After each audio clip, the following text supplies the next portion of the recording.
Ladies and gentlemen, it is Wednesday, October 22nd, 2025, and here's what's coming up on the Owen Report today.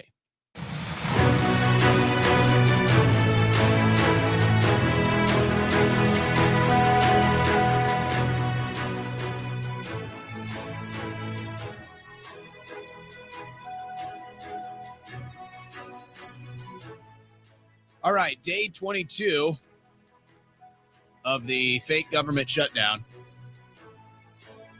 What's a good word for it? It's not a real government shutdown. And I'll give Trump credit. I'll always give credit where credit is due.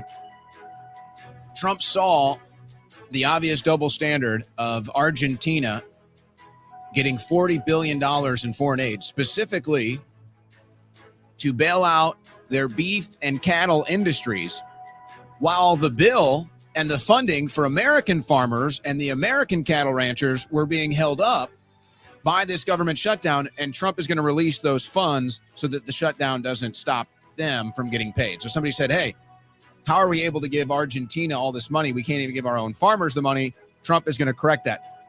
But it just shows how the whole thing's fake. It just shows you how the whole thing's a stunt. And now that we're going to enter into probably next month, doesn't show any signs of stopping. We'll get into why. And they thought maybe after the No Kings protest, they'll stop it and they'll reopen. No. If you rely on the government in your life, that's a decision that you made, and you have to live with the consequences. But now the consequences are coming.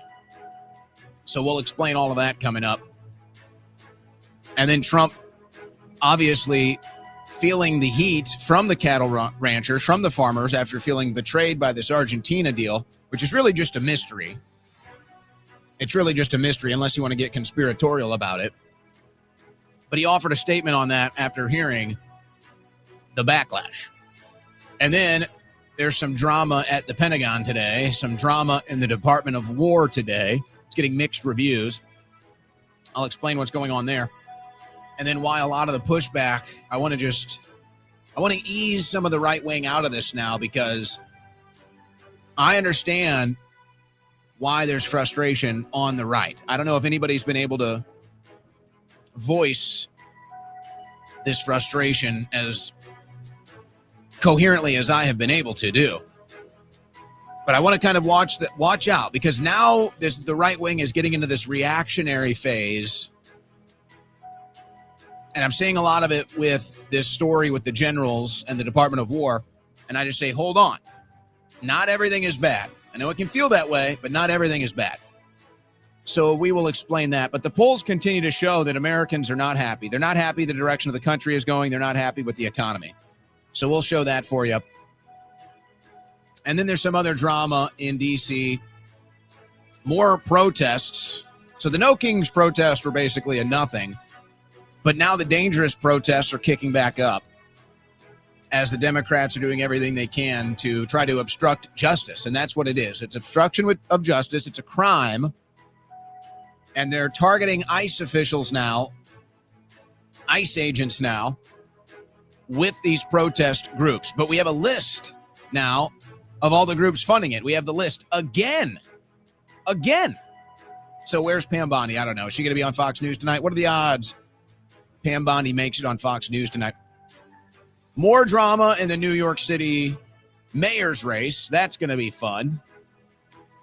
And it looks like my instincts, it looks like my political intuition as to the drama unfolding between Sliwa and Cuomo, looks like my instincts and intuition were right about where that was coming from. We've got more evidence of that today. And then, of course, you can't have a news day without Israel being in the news. So we've got geopolitical news that will involve Israel, and then parts of Europe. It's insane, these stories, though. It's insane when I read these headlines and when I'm reading these stories preparing for the show. These are things that I should never even have to read. These are things that I should never even have to say. But here we are. Here we are. They will be said today. They will be read today. And then, is an alien invasion inevitable? Alien invasion? Something's going on out there in space. The government's taking notice. This This news update was brought to you by the 1776 Law Center, the official legal team of the Owen Report.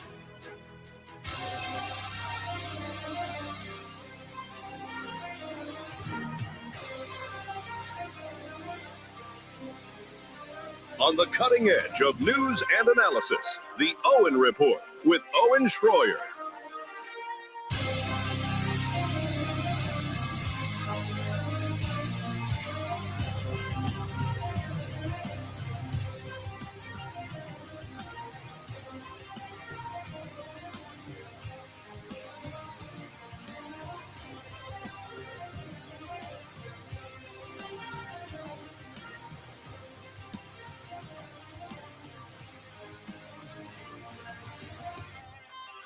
Well, two of the most important Americans, two Americans whose loyalty can never be doubted, never be questioned, are getting personal security, private security, public security, the likes of which you could never even imagine. As we go live here today, beautiful day in Austin. How's the weather? Beautiful day in Austin, Texas. Man, I love that sun. And I can't believe they're about to hit us with this daylight savings crap. Although I guess technically right now we're in daylight savings time. And they're going to switch us back to standard time next month. I'm up in arms about this. I'm outraged. I'm furious. The sun should never set before 6 o'clock, ever. It should be illegal. And this is what they're about to do to us. Across the entire nation, the sun is going to start setting in the 5 o'clock hour. If you're in Maine, it's going to set before 5. This is criminal. But I digress. We'll deal with that later. Can we get a petition going? Can we get some momentum going to stop this madness? If anything, we should be moving the clocks forward. But I will compromise. It's not all about me. I will compromise. Just hold the clocks where they are now. Just keep them where they are now. We don't need sunsets before 6 o'clock at night. It's outrageous. So anyway, two of the most important Americans, their loyalties cannot be doubted, will not be doubted. You've got Bari Weiss, who has a 6-person security detail on her person at all times, Bari Weiss. And by the way, the Ellisons are now looking at an even bigger media merger. Who had the Ellisons buying up like a third of the media landscape in the year 2025? Who saw that on the map? And now it looks like they're going for another giant grab. It looks like they're trying to have another giant merger. But you always wonder, do they do this for money? Do they do this for power? Do they do this for influence? Do they do this for control? Whenever you have individuals that get into the multi-billionaire status, they always love to buy up media operations, I think, to control them. And maybe innocently enough, at sometimes it's just like a little pet. They just like, oh, I own the New York Times. I own the Washington Post. I own Warner Brothers. It's just like, yeah, it's kind of a little ego thing, a little ego boost. Oh, they're going for it. But Bari Weiss is getting a 6-person security detail. This is the $150 million woman, by the way, who can't even get 10,000 viewers on a live stream. Little old me. This show isn't even a month old. This show's just out of the premortal ooze. Haven't even been on air for a month. We're averaging more than 10,000 per live show. Bari Weiss can't even get 10,000 after an archive. She's worth $150 million. And then Laura Loomer, it's being reported Laura Loomer has personal police protection. And she has police stationed outside of her house 24/7 now. So, thank goodness these two women are being protected unlike anyone else. Thank goodness. These are two of the most important women in American media. Their loyalties cannot and will not be questioned. And I'm glad. I'm glad that we're once again using taxpayer dollars to anyway. Day 22. Day 22 of the government shutdown. It's nice. It's not enough. Once we reach like day 222, maybe I'll start getting excited. So the record is 35 days, and this happened in the first Trump administration. 35 days between 2018 and 2019. You may recall that drama. Or you may not.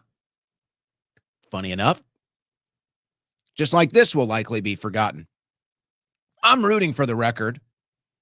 I'm rooting that we witnessed the longest government shutdown, breaking the previous record during the first Trump administration. It's really a feather in the hat, I'd say. If I was Trump, I'd be bragging about it. I'd let the media ask me the questions. I'd say, well, you know, it's tough. It's tough in D.C., and there's people that they've got an agenda, and they think that they can use the government shutdown and attack me with it, but turns out it's pretty popular. Turns out it's pretty popular. We already had the biggest. We already had the best. We had the biggest, best government shutdown first term. Very popular, actually. It was very, very nice. Very well liked. Higher approval ratings than Congress, actually. So we said, go ahead and do it again, Chuck. Go ahead. My people don't like the government, so go ahead. And he's trying to right some of the wrongs, getting the military paid, getting some of the farmers' aid released and everything else. But it's a fake shutdown. It's a political football. And to the people that rely on the government, to the people that are dependent on the government, that's a choice that you made. That's a choice that you made, and now you have to endure the consequences that come with the risks. So I don't really feel bad. If you rely on the government to feed your family, I suppose I'm not completely cold-hearted. That would be a bad situation to be in, to not be able to feed your family. That's not good. I'm not celebrating that. But if you rely on the government to feed your family, that's a risk you take. I didn't take that risk. You took that risk. If you rely on a government job to pay your salary, to pay your bills, that's a risk you take. So I'm not rooting for your life to be miserable, but that's a risk you take. A football player takes a risk, you might get a concussion. A NASCAR driver takes a risk, you might get in a car crash. Somebody that relies on the government takes a risk that the government might not be there for them. Day 22. We're going for 35. I think we're going to do it, guys. I think we're going to do it. I think we are going to see the biggest government shutdown of all time. I hope it goes on forever. I don't even care. And what I would love to see in the midst of this, it would be like what we're not getting out of Doge. What we wanted to get out of Doge, we're obviously not going to get, but maybe we can get like a small fraction of this when Trump starts to say, you know what, the government's been shut down for a month. All these employees, we don't need them. They're fired, or they're cut. We're releasing them. They're done. We don't need them anymore. And if the Democrats want to continue to try to shove this pork into this bill, because they failed on the Obamacare angle, that was their first angle. They failed on that. And John Thune, basically, he tricked the Democrats. And he said, well, if this is about Obamacare, then let's have a separate debate and let's have a separate vote. And we can just have an Obamacare session over here. And then let's take a separate vote to just reopen the government. And then we can handle this separately. And Schumer turned it down. And that's why now they're moving on to their new narrative. The Obamacare narrative lost. So they're not talking about that anymore. Now they're going to be talking about how people are going to be losing their SNAP benefits. And they're not going to be talking about, but this is the actual sticking point once you get Obamacare out of the equation, the South African shrimp program, this the same garbage that they've been doing. We'll look at that in a second. So I'm cheering. I think we're going to get the longest shutdown. Some people in the media thought that when the No Kings protests were over, that the Democrats would then be willing to reopen the government. It was all part of some grandstanding. It turns out, I don't think that's going to be the case. So I'm cheering for it. Day 22, we need to make it to day 36 to set the record. I want to be a part of that record. I want to claim I was here, cheering it on. Tell your future lineage, son, we shut down the government. We did it in record length. You're welcome, son. But of course, again, it's not really a real shutdown until there's real world results. And I don't know if I really count government charity projects. I don't know if I really count people that rely on the government to feed their family. I don't know if I really count that. It's a sad thing for you personally, but that's a you thing. And it's really kind of un-American to rely on the government, as cold as that may sound.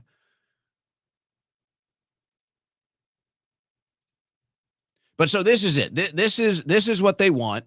They've moved on from Obamacare. So now in this bill, and the Republicans are never going to vote for this, and they shouldn't, and they should be making a bigger deal out of it. But it's the redundancy factor. But it's like you have to say this stuff. Mike Johnson should be stepping in front of the media. He's always going out and talking to the media. So every day, his first comments to the media should be, we tried to have a separate vote on Obamacare. We tried to have a separate hearing and session specifically on Obamacare. And then the Democrats dropped that because Thune played him. He did. He played him. He showed you Chuck Schumer was a fraud. He said, hey, Chuck, you want the Obamacare vote? We'll do it. Separate it from this, and we'll do it for you. And then Chuck dropped that. So now here's what the Democrats have in the bill. And I ask you, if you listen to this, you've probably heard this, but not everybody listens to this show, obviously.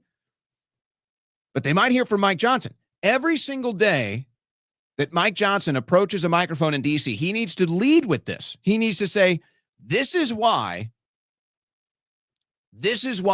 right now the government is being held up. Because this is the popular stuff. The foreign policy stuff is not popular. This is the stuff we want to cut out. The Democrats want $13.4 million for civic engagement in Zimbabwe. They want $3.9 million for LGBTQI plus democracy grants in the Balkans. They want $2.9 million for desert locust reduction in Africa. So this is some of the special interest BS pork that really needs to be investigated as money laundering, that really needs to be investigated as fraud. And we were supposed to be doing this with auditors via Doge, but I guess that's all canceled. This is where Mike Johnson needs to lead. Because you can point the finger at the other side. Who knows? It's a political football game. At the end of the day, everybody's going to be standing in the exact same area they were. No, this isn't moving anybody. But if Speaker Johnson came out every day and said, here's what the Democrats have in this bill that they want us to pass, that might move people. That might move the needle. The Schumer shutdown, it's just a cheer. You know, it's a cheer at a basketball game. You know, defense, go team, take the ball. That's all it is. Schumer shutdown. It's just cheerleading. No, go out there and lay out what the Democrats have put in this bill and say, this is the waste, fraud, and abuse that people voted against. This is what we're trying to stop. And then lay that at Chuck Schumer's feet. And let's see if Schumer would even consider removing these things from the bill. The $1.5 trillion bill, by the way. $1.5 trillion. It's totally normal to cut a check rather for $1.5 trillion when you're $38 trillion in debt. Totally normal stuff. Totally normal stuff right there. So here you go. So now this is where the conversation is heading. 42 million people could lose SNAP benefits if the government shutdown continues. The program costs approximately $8 billion per month to operate nationwide and has never missed a monthly payment due to a closure. Well, that might change. So again, The truth is that you have to be cold-hearted in politics. That's just the truth. And maybe it's the truth in many different things in life. Or maybe that's just me. But I'm sorry. $8 billion a month for SNAP benefits is not exactly something I support. Now, all things considered, if you gave me a list of all the government expenditures and I had to say, here's my priority list of what I want cut, this would probably not even be in the top 10, maybe not even the top 50.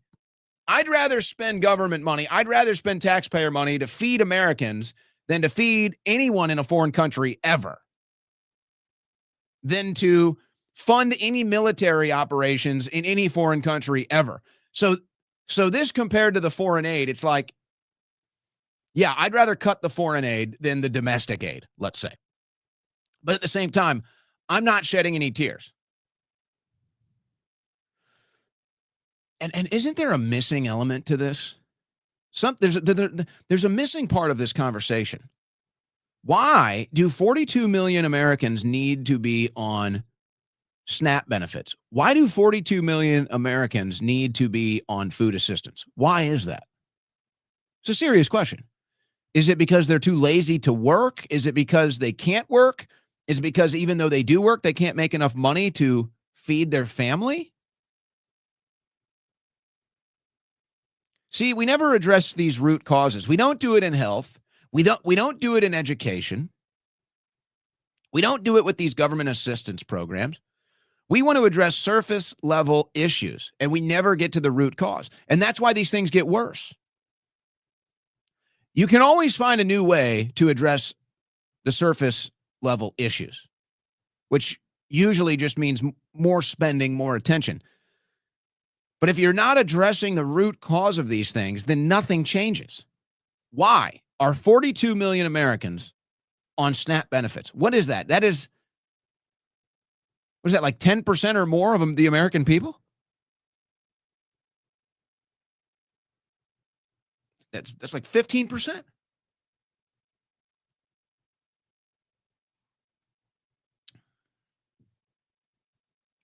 But this is going to be the new talking point. Oh, Trump is starving Americans. How long till these headlines hit? It's not going to work. Well, I shouldn't say it's not going to work. It is going to work. But nobody's moving. Nobody's moving. I would say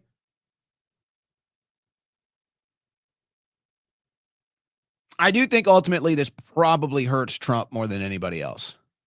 I would say that. And the only reason I say that is a similar thing happened with COVID. And maybe Trump, is a little bit to blame for that himself with COVID. This situation, I think, is different. But, Trump got a lot of the blame for COVID. And Trump got a lot of the blame for how the COVID situation was handled. And I would say it was mostly illegitimate. Trump didn't do enough to stop the tyranny, to stop the COVID tyranny, the mask tyranny, the vaccine tyranny, the shutdown tyranny. Trump did not do near enough to stop it. So he does deserve some of that blame. But also, I don't believe he wasn't the antagonist of this story. He kind of got caught up in it and then for whatever reason didn't stand up to it and went along with it. And unfortunately, because of that, probably Trump's biggest political error, the most costly political error Trump made, was letting them shut down the economy. Permanent damage was done to the U.S. economy because of that. Permanent damage. And Biden took a lot of that blame, which is fair. Biden's policies are what caused the permanent cost of living of where we're at now. But if you actually look at what caused that economic damage, that economic permanent scar, that was from the economic shutdown of COVID.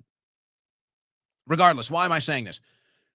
Because at the end of the day, whenever something like this happens, the average American doesn't know what's going on. They don't know. They couldn't even tell you the name of 5 senators, maybe not even one. They couldn't tell you the name of anybody in the House of Representatives. They don't know who the Speaker of the House is. They don't know who the Senate minority leader is. They don't know any of this stuff. All they know is the government shut down. I blame Trump, the president. All they know is SNAP benefits have been shut down. I blame Trump, the president. That's how this stuff ends up going. So really, ultimately, this will probably hurt Trump more than anybody else the longer it goes. I'm not sure if he cares or not, and he doesn't have to win another election, so it really doesn't matter. Who is it hurting the most right now? Democrats, Republicans, it's a wash. Nobody's really moving on this issue right now. But once the SNAP benefits run out and once people actually start to get hit with this stuff, it's not going to be Schumer. It's not going to be Johnson. It's going to be Trump. They're going to blame Trump. And to the average American that's ignorant and doesn't know anybody in Congress, they know who the president is. That's who they blame. So that's how it goes. November SNAP benefits will not go out in Pennsylvania unless immediate action. 2 million people in Pennsylvania alone on SNAP benefits. 2 million alone in Pennsylvania. That is crazy. It's probably almost every single one of them in a Democrat city, by the way. Federal food assistance changes threaten benefits for 360,000 Illinois residents. Now, this is an older story, but I would imagine the numbers are still the same. So, hundreds of thousands in Illinois, millions in Pennsylvania, probably New York, the bluest states, California. That's where most of this aid is going. So you may recall yesterday,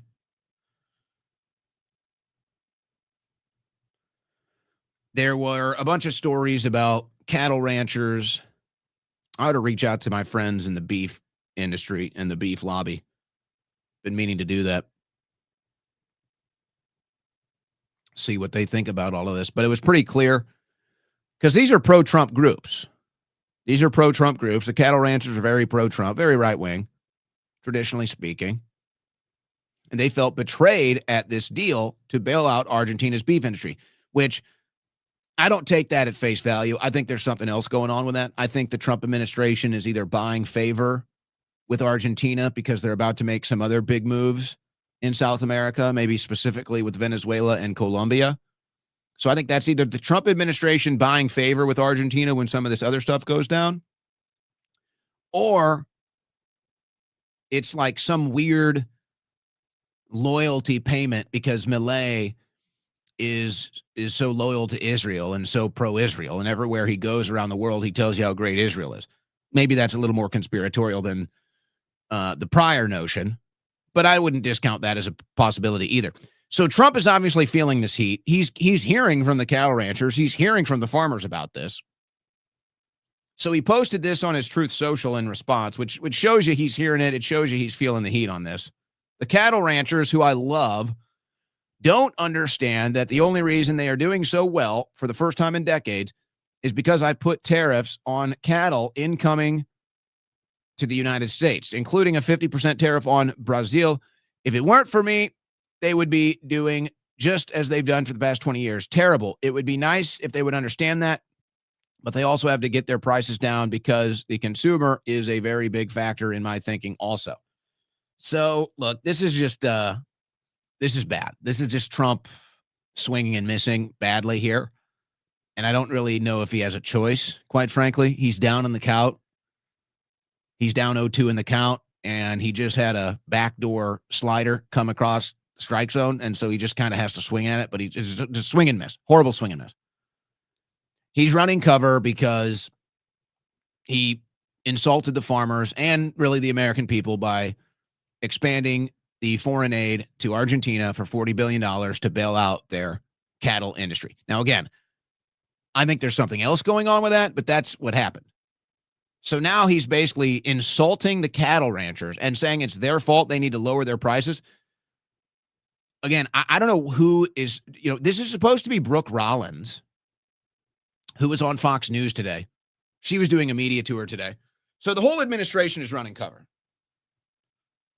That's how you know this deal is bad. The whole administration is running cover. Trump's doing Truth Social posts. Brooke Rollins is running around doing interviews. Send Brooke out there. Tell her to put on the makeup. Tell her to doll it up. Do the hair real nice. Maybe wear a nice low-cut top. Tell her to look real nice for the cameras. It'll be great. It'll be great. They love her. They love Brooke. No, we love affordable beef, and we love American beef. You just bailed out Argentinian beef,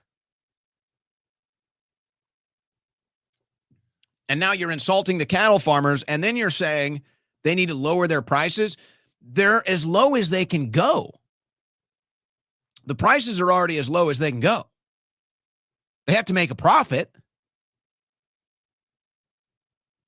So then they come out and they say, well, this is going to help prices come down for the American consumer because we're importing more beef from Argentina. Well, that's going to hurt the American cattle rancher. So I don't know. I don't know what you do. I would try to find more ways to help the American farmer. The Biden administration sent crushing blows to American agriculture on its way out. Crushing blows. They killed off a bunch of livestock. They forced them to kill off a bunch of livestock. So Trump, he's basically forced, in my eyes here, to cover up for some lie about why he's bailing out Argentina.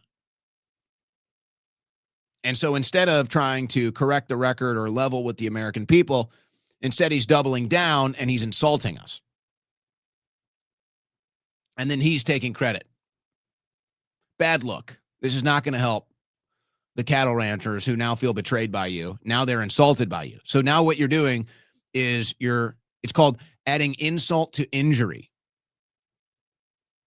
Really, you need to be finding ways to lighten up regulations on the cattle ranchers. Really, you need to be finding ways to allow the cattle ranchers to do their jobs and to be the most efficient and productive that they possibly can be.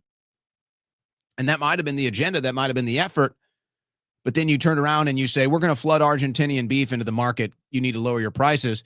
And they're saying, lower our prices? We'll be out of business. You know, it's funny, as all of this is happening, what is the name of that fake beef? What is the name of that fake meat company? It went up like 25% in the market today. Like Wonder Beef, or what is it called? Impossible Meat, something like that. It skyrocketed. Here, let me see if I can find this. And stock market was down today. Stock market was way down today. Some defense contractors did well. Everything else was down. Tech was down. Yeah, virtually everything is down. Quantum is down. AI is down. Virtually everything is down today. Financial markets. Defense contractors did good. And then I think it's called Impossible. Let me see if I can find it. It was up like 25% this morning. Still pretty cheap stock. But nonetheless, so I guess the fake meat manufacturers are looking at this and feeling pretty good. Or somebody just made out like a bandit. So this is just it's not a good look. I'm going to reach out to my friends in the cattle industry, the beef industry, and the lobbyists for these people and see what they think. Now, okay, here's another fallout we're having right now. Beyond Meat. Beyond Meat. In fact, see, this is where my producer Dominic is. Are you with us? This is where you can fill in the gaps here. He's messaging me here talking about it was well, he's not installed to go right now. Beyond Meat. Where is Beyond Meat right now? Let me see. Boy, if you got in on that deal. If you have major FOMO, just don't even follow the markets. Yeah, had a nice little bump today. It's actually now it's actually down. No, there was a different one. There was someone that went massive today. Nobody's buying this one. There was a different one. Beyond Meat is actually down now. It started big, but now it's collapsed. So somebody just got a big pump and dump off that. Good for them. Well, nonetheless. All right, so there's more fallout in DC. And I'll give you a little intimate information with this too.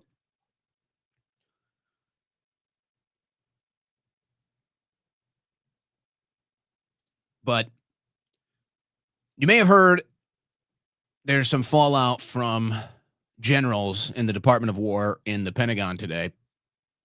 He lost us. Generals, senior officers say trust in Hegseth has evaporated. Secretary's critics worry Pentagon at risk of enduring damage amid firing, resignations, and early retirements of high-ranking staff.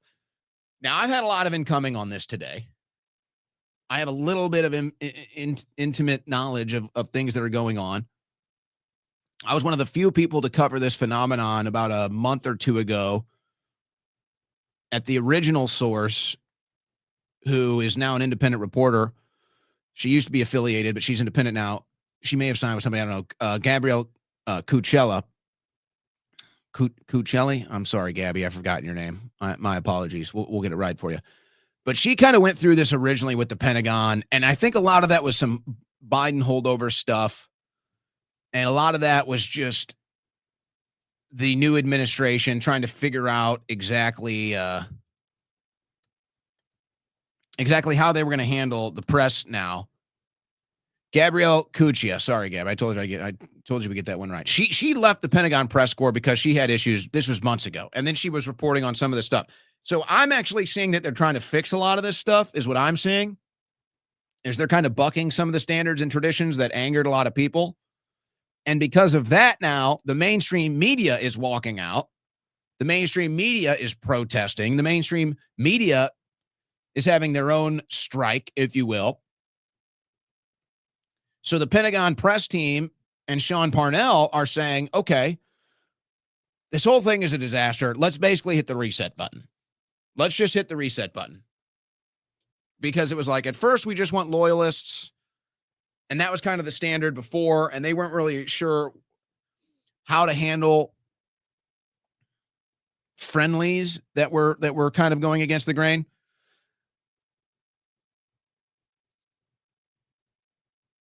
But, people don't want to be loyal to the Pentagon. They don't want to spread what they view as Pentagon propaganda, State Department propaganda, which is now what the mainstream media reporters are saying. So they're walking out. So now they're having a reset button, and they're saying, we're going to invite independent press. We're going to invite independent media. We're going to give them the access. And if you think it's all bad, and you think that this is just the administration or the Pentagon bringing in agents of propaganda, I will tell you this. They've invited me. I have had a personal invite and conversation with this press team. And I communicated very clear to them that, I'm not going to move to D.C. They said, no problem, we'll give you a remote pass, and we'll give you access to everything digitally. And I said, well, does it allow me opportunity to ask questions? They said, yep, we're going to facilitate that with our new models. I said, is this something I can live stream when you're doing it? They said, absolutely. We would like that. And without divulging too much information here, I'll just tell you that these are people that listen to the show, folks. They're listening in the Pentagon. They're like us. There are good guys. There are good guys there, folks. There are. Not everything is bad. There are plenty of good guys. And I said, I'm like, well, since you listen to the show, I'm really critical of the administration at times. They said, it's no matter. We think you're an honest reporter. You tell it like it is. It's no matter. So it's not all bad. So it was really bad. And then they were trying to fix it. And then the mainstream media decided they were going to strike. And so now they're just basically hitting the reset button. Now, this is a different story. So, but anyway, the new kind of dissonant right that's really disenfranchised is kind of just taking everything negatively. And they're like, oh, this is the Pentagon. They just want propaganda agents in there. It's not true. Do you think I'm a propaganda agent? They've invited me, folks, personally. And I even said, hey, I'm critical of you guys. It's no problem. Now, this deal with the generals is another thing where the new disenfranchised right thinks that this is some sign that Hegseth is failing. It's all a disaster. And I just say, let's just hit pause for a second, guys. First of all, shouldn't you be happy that the Pentagon is falling apart at the seams? Don't we want the Pentagon shut down, disbanded? Don't we want the State Department shut down and disbanded? So watching them crumble like this shouldn't upset you. This shouldn't upset you. Secondly, who are these generals? Are these the generals that can't win wars? Are these the political generals that make everything about left-wing politics and ideology? Are these the same generals that tried to sabotage Trump's first term? Who are we talking about here? So I understand the notion to be critical with everything and not trust anything right now. And I certainly understand the attitude of the disenfranchised right, maybe more than anybody. But I'm telling you, this is not the problem. You should, if anything, you should be happy with this. And maybe you don't agree with everything Pete Hegseth says or does, but you understand Hegseth is not in here as a political ideologue. And he's allowing the Pentagon press pool to be completely reshuffled and reset. And they had problems, and they're recognizing that now. So they're trying to fix these things. And I'm just sitting here saying, hey, guys, we're anti-establishment. These are all the establishment generals. These are all the political ideologue generals that have rows and rows of military honors on their chest. They've never won a war. Some of them might have never even fought in a war. So the Pentagon reshaking the press pool, not a bad thing. All of these political ideologue generals walking out over Hegseth, talking trash on Hegseth, it's a good thing.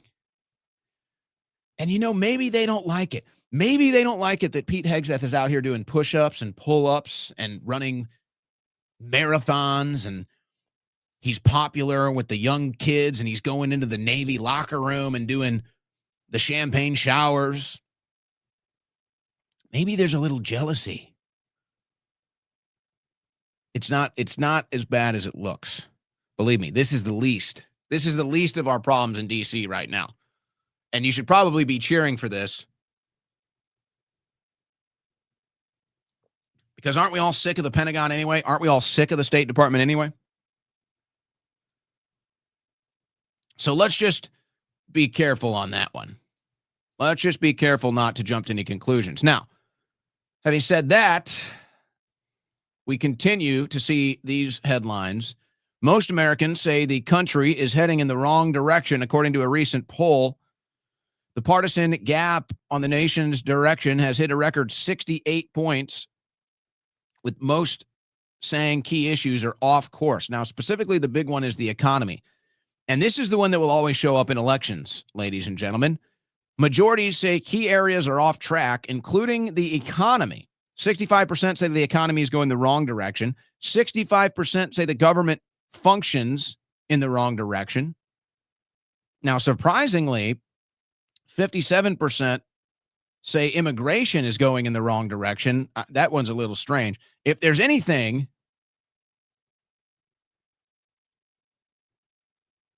that this administration has been pretty solid on, it's administration. Now, it's not perfect, but that's probably their strongest policy, has been closing the borders and deporting illegals. And then foreign policy at 60%. So really the economy is going to be the most important. It's going to be the most important to look at when we're talking about the midterms. So if this number, 65% of Americans say the economy is going the wrong direction, if that number holds, bad news for the Republicans in the midterms. Bad news. And it's worse when Trump comes out here and tells you that the economy is great. It's just not, folks. And I don't know. I think Trump is being gatekept. I'm not making excuses for Trump. I'm just telling you what I think is going on. Trump used to be able to talk to the average person. Trump used to be able to get a direct connection to the average American. He used to be able to hear from the average American. The guy that cuts lawns for a living. The guy that picks up garbage for a living. He used to have that direct connection. The people that worked at his clubs, everything. I don't think he has it anymore. I think he's being gate-kept from it. I think that he's too busy, maybe even, to do it. I don't think, I don't know, but I don't I just don't think he's getting the messaging of, hey, President Trump, the economy's not that great. And if the people that are coming in and getting access to Trump are all the Wall Street people, all the tech people, all the military people, well, of course, they're telling him the economy's great because they're all making out like bandits. They're all richer than ever. So, of course, if that's the only people, if Trump is only hearing from the millionaire or the billionaire class, they're going to tell him the economy is doing great because the haves and have-nots are being separated more than ever before. So if he's not hearing from middle class or lower class Americans, then he just doesn't know that, hey, most people actually think the economy's not good, Mr. President. And he's just not hearing it, is what I see. All right.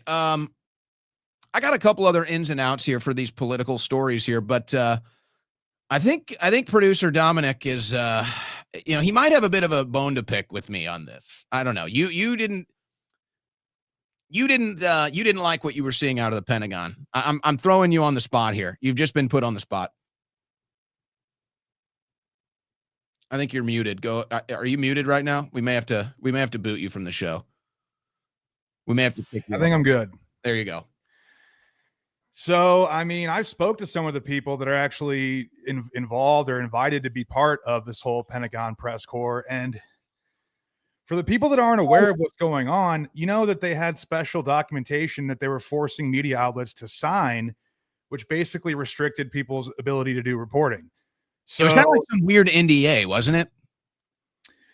I'm not exactly sure the specifics like a loyalty of the documents, but so anyways, like people like Jack Posobiec, people like Just the News, other vehemently pro-Trump organizations were actually given the press spots today. But the thing is that what you're noticing is that people that used to be fully independent journalists, people that you could rely on to actually call out government overreach, call out corruption, they're effectively being absorbed by the administration, and they're being relied upon to push the Republican narrative, to push the party line, to push whatever the Pentagon is saying, instead of actually calling out some of these things where we need transparency. So I think it's pretty disappointing to see, because my whole sort of frame of reference for being a right winger was I wanted smaller government. I wanted pro-freedom, pro-America, principles. And essentially now a lot of these people that were calling those things out, they become complete government mouthpieces, man. I mean, it's pretty evident for anyone that's willing to honestly observe it. Well, I don't disagree with that. I think that's an observable phenomenon. I'm just saying, because we were talking earlier, I don't think this whole generals basically standing up against Hegseth, I don't think that's bad news. I don't think the Pentagon reshuffling the media deck is bad news either. I'm not disagreeing with what you're saying here. I think that's true. But I think these are two separate issues. I think what's going on with Hegseth and the Pentagon is a separate issue than what's going on with formerly, let's say, dissident, formerly anti-establishment right-wing commentary. I think these are two separate issues. Well, I mean, I do agree with the fact that obviously many of the officials and generals in the military were, woke and ridiculous. You remember Lloyd Austin with the face shield, Lloyd Austin covering up the fact that he had cancer. That was like a welder's mask. You remember people like Mark Milley. I mean, this is, frankly, this is pathetic trash. So I'm not saying that any of those individuals, I'm glad that they're gone. I like some of the things that Pete Hegseth has done as far as like his attitude and things like that. Do I think he's a shill? Do I think, a lot of the same issues that is plaguing the rest of the Trump administration apply to him? Of course I do. But I do agree that, as far as the generals and stuff, they suck. But that doesn't make an excuse for the fact that people that we previously relied upon to give us honest journalism, to call out this overreach that we see all the time, they become pawns of the government. And the fact that they just gush over it, you look at Twitter and they're just, way to go, man. Most of the time you see what I'm observing from the Trump administration right now is they do just enough to say that they're actually doing something, knowing that the things that they're doing make such a minimal impact that it doesn't even make a dent. I mean, you saw that on Wall Street. Wait, you wouldn't wear the Lloyd Austin face mask? You wouldn't wear the Lloyd Austin welder's mask to stop COVID? I mean, maybe if I was auditioning to do like a Star Wars role or something, but I mean, dude, it's just pathetic. And I've thought about this earlier today. I was thinking about Joe Biden's presidency, And I was thinking about just how old, decrepit, pathetic he is. And I understand how some people are like, yeah, Trump, it's fantastic what's going on, considering just how bad the situation was before. Well, But so here's why I'm kind of pushing back on this right now, is because I think that a lot of the right wing, as you're describing, is becoming the tail wagging the dog. And so they're in this thing where they're like, the press was so pro-Biden, anti-Trump that we're now going to do this. We're going to do this 180, and we're going to fill that role in the reverse phenomenon. And I think that that's basically the tail wagging the dog. And so sometimes that can get you in trouble. And that's why on this deal that I'm seeing with the generals and with the Pentagon press pool, and I'm seeing a lot of the disenfranchised right upset with that, I'm saying, hey, let's hold on here. Maybe it's not so bad. So I do think there's a large phenomenon happening with the tail wagging the dog, and how a lot of the right wing, the anti-establishment right, has just kind of filled that role now of, it's like back to square one of, we're just going to be reactionaries and we're going to do the opposite of what the left does. And it's like, when you commit to that practice, that application, that ideology, you're just as easily set up as they are. You're just as easily manipulated as they are. One final note about just the state of the right wing, especially the influencer class. What I'm kind of noticing is that, it's been pretty evident to anyone that there's been a major division on the right, particularly with the Israel stuff, particularly with kind of like the shameless shilling for Trump. And remember, man, I voted for Trump 3 times. I mean, I'm not going to vote for a Democrat, but at the same time, I have a spine. I have principles. I'm not going to sit here and, let somebody piss on me and tell me it's raining. So I just think that, I think there's been a complete reshuffling of the deck, because I think a lot of audience members, I think a lot of people in the political media sphere, they're noticing that people are shamelessly sold out, and they're looking for other voices to actually tell them, some unfiltered truth. So I do think it presents an opportunity for people that are honest, people that have integrity, people that do have a spine to stand up, to call out the bullshit. And I definitely think that, some of these people that are doing what I like to call access journalism, they are only giving favorable coverage to the Trump administration, to the Pentagon, et cetera, because they want to keep their, they want to keep their jobs. They want to keep the access. They want to keep the money coming through. But I think it's going to end up stinging them, because I think that people are becoming a lot smarter, a lot quicker. A lot of that has to do with X, but I don't think they're going to be able to pull the wool over people's eyes for much longer. Have you ever voted for a Democrat? Can't say I have, my friend. We were a little younger back in the Obama days. I graduated high school in 2006. So, I mean, no, I didn't. I don't believe I actually voted in the 2008 election. I've never voted. I've never voted for a Democrat either. Is Cory Bush on the ticket? Is Cory Bush going to be running again? Well, for anyone that's familiar with St. Louis politics, which I'm sure it's not too many, here in Congressional District 1 in Missouri, they had I believe it was the second biggest recipient of AIPAC donor money in Wesley Ball. He received $12 million in the last race. That was actually the second most of all time, only to be topped by the New York congressional race, where they booted out Jamal Bowman. I don't like him. He's overtly anti-white, so I'm not a fan of Jamal Bowman. I do respect the fact that he called out the AIPAC lobby, but Cory Bush is actually making a comeback because of the fact that Wesley Ball, he has some local scandals. The AIPAC thing really soured people. So, yeah, well, Bush has her own scandals. She's trash too. I mean, you just got to pick which, which unfavorable or terrible candidate you like. I'll tell you this: AIPAC set another funding record today. I've got that coming up in the second hour. All right, I wanted to get you on this because we were talking about this earlier, and you reached out when I was covering that. So, producer Dominic joining the show here as we close out the first hour. A couple odds and ends to get to here. Bill Pulte, one of the good guys, they just made this announcement. Barry Habib is great and is working hard to present me options to fix LLPAs, aka house prices, and bring some relief to homeowners and home buyers in President Trump's America. The days of Biden need to be gone. I don't know what they can do about the housing market.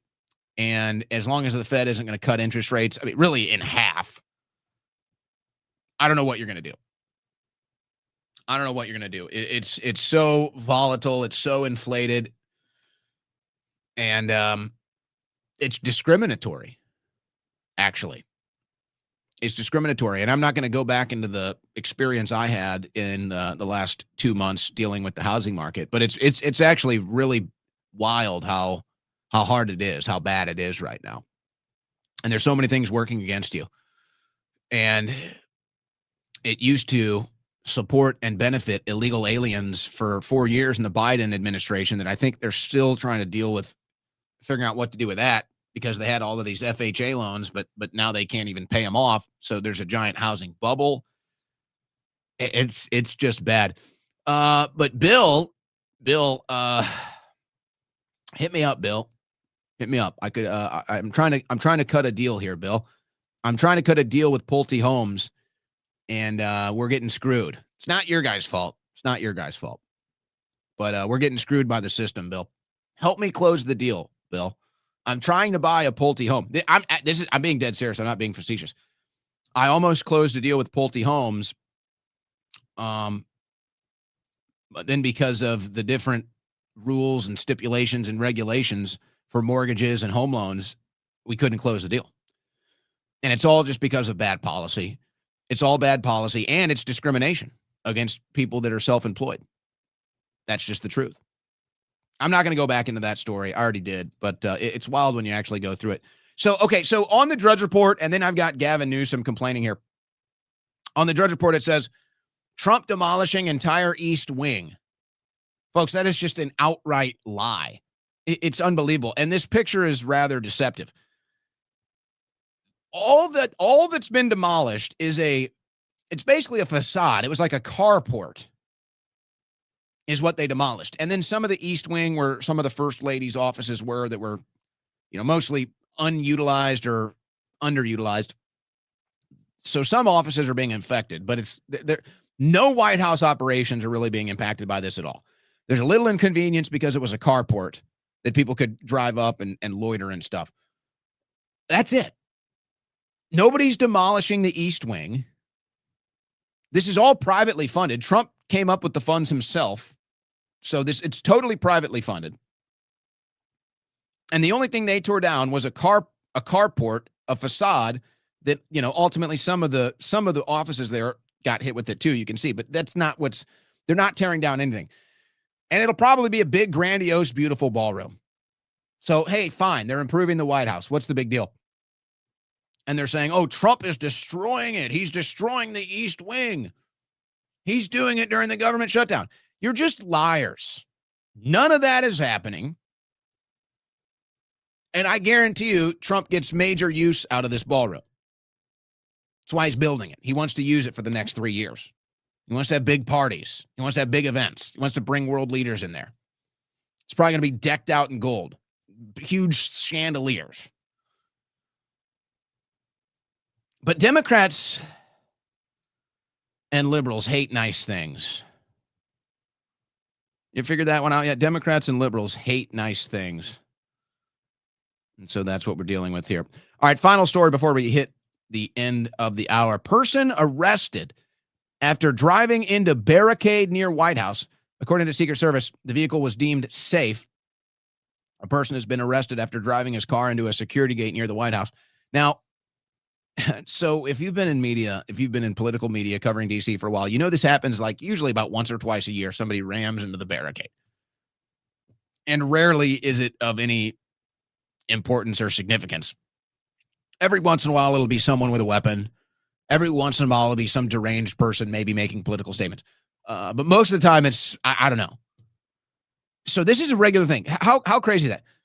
It's a regular thing that some psychotic drives their vehicle into the White House barricade. It's just a regular thing. They just ram their vehicle into these barricades. But the larger story here, so this was not targeting President Trump, just to be clear. The larger story here, these psychotics are on the road. Do you ever think about this? These people are driving on the road next to you. These psychotics are behind the wheel of a car next to you on the road. You could be surrounded by them. It's actually pretty crazy to think. Psychotics driving cars at high velocities, out of their minds, bombed out on pharmaceutical pills, ramming into barricades. And these psychotics are on the road next to you.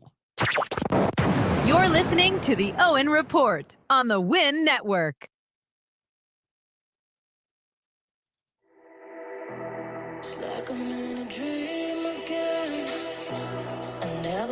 Extra dimensional and multi-universal. Here's your host, Owen Schroyer.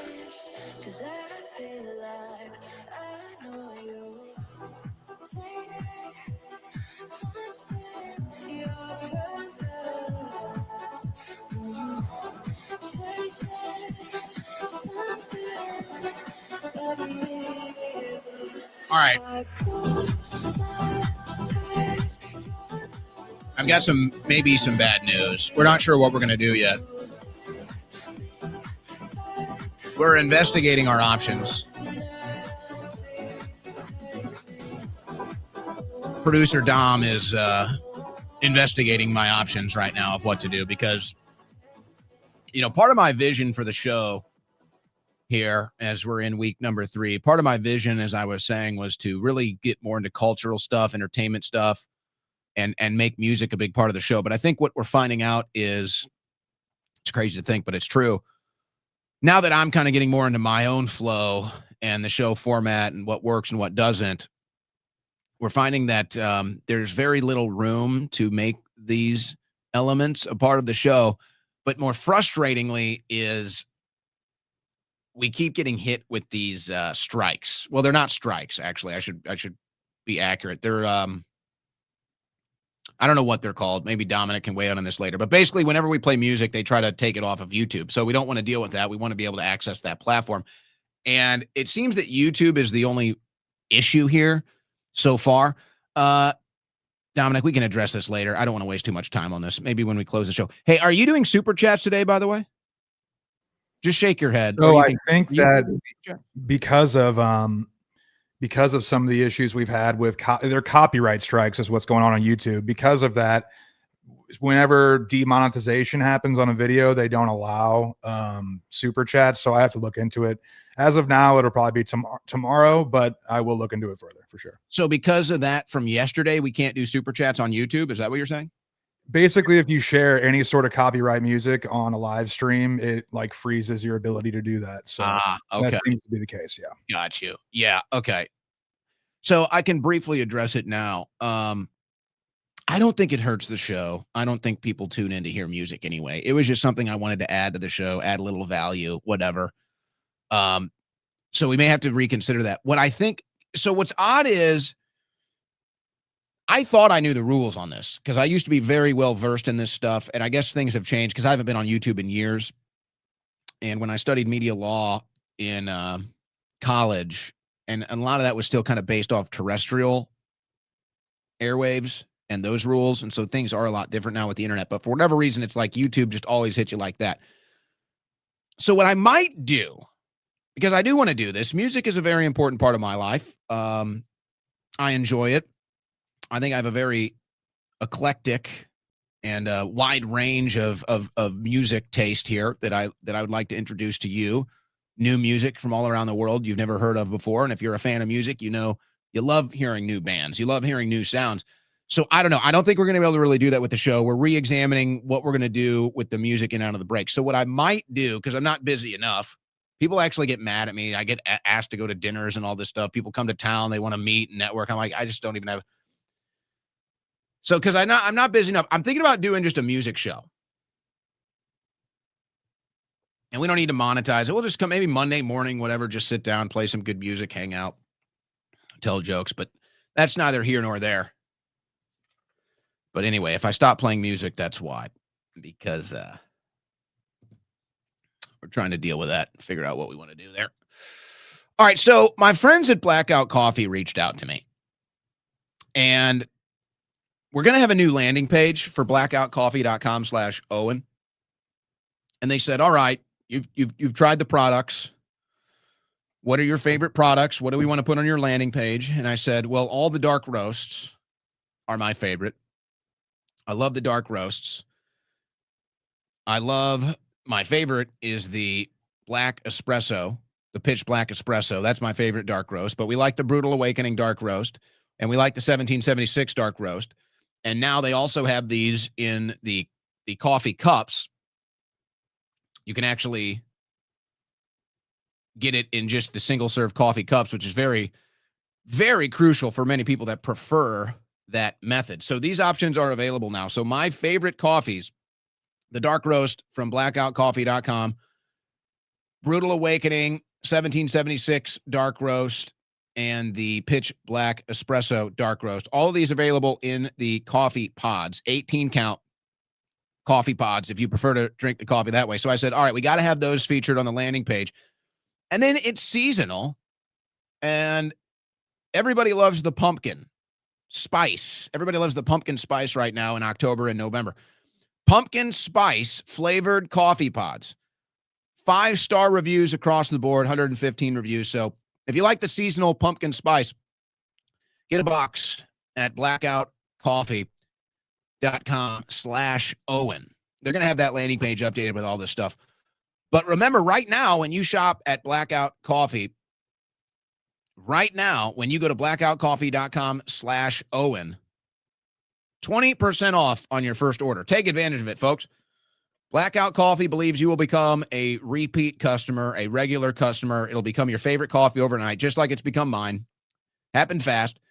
So they're offering you 20% off your first order. Take advantage of this. Go to blackoutcoffee.com/Owen. Use coupon code Owen for 20% off your first order. We're also going to have them, because when you watch the show, you see I'm always using my yellow Blackout Coffee mug here. We're going to put that unintentional element of the show now.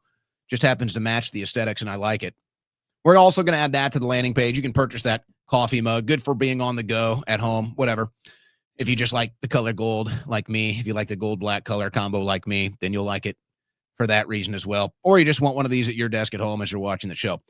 Blackoutcoffee.com/Owen, folks. Again, take advantage of that 20% off. They're giving you a 20% off coupon code with coupon code Owen. Take advantage of that. Try the coffee. I think you're going to love it like I love it, especially if you like the dark roasts.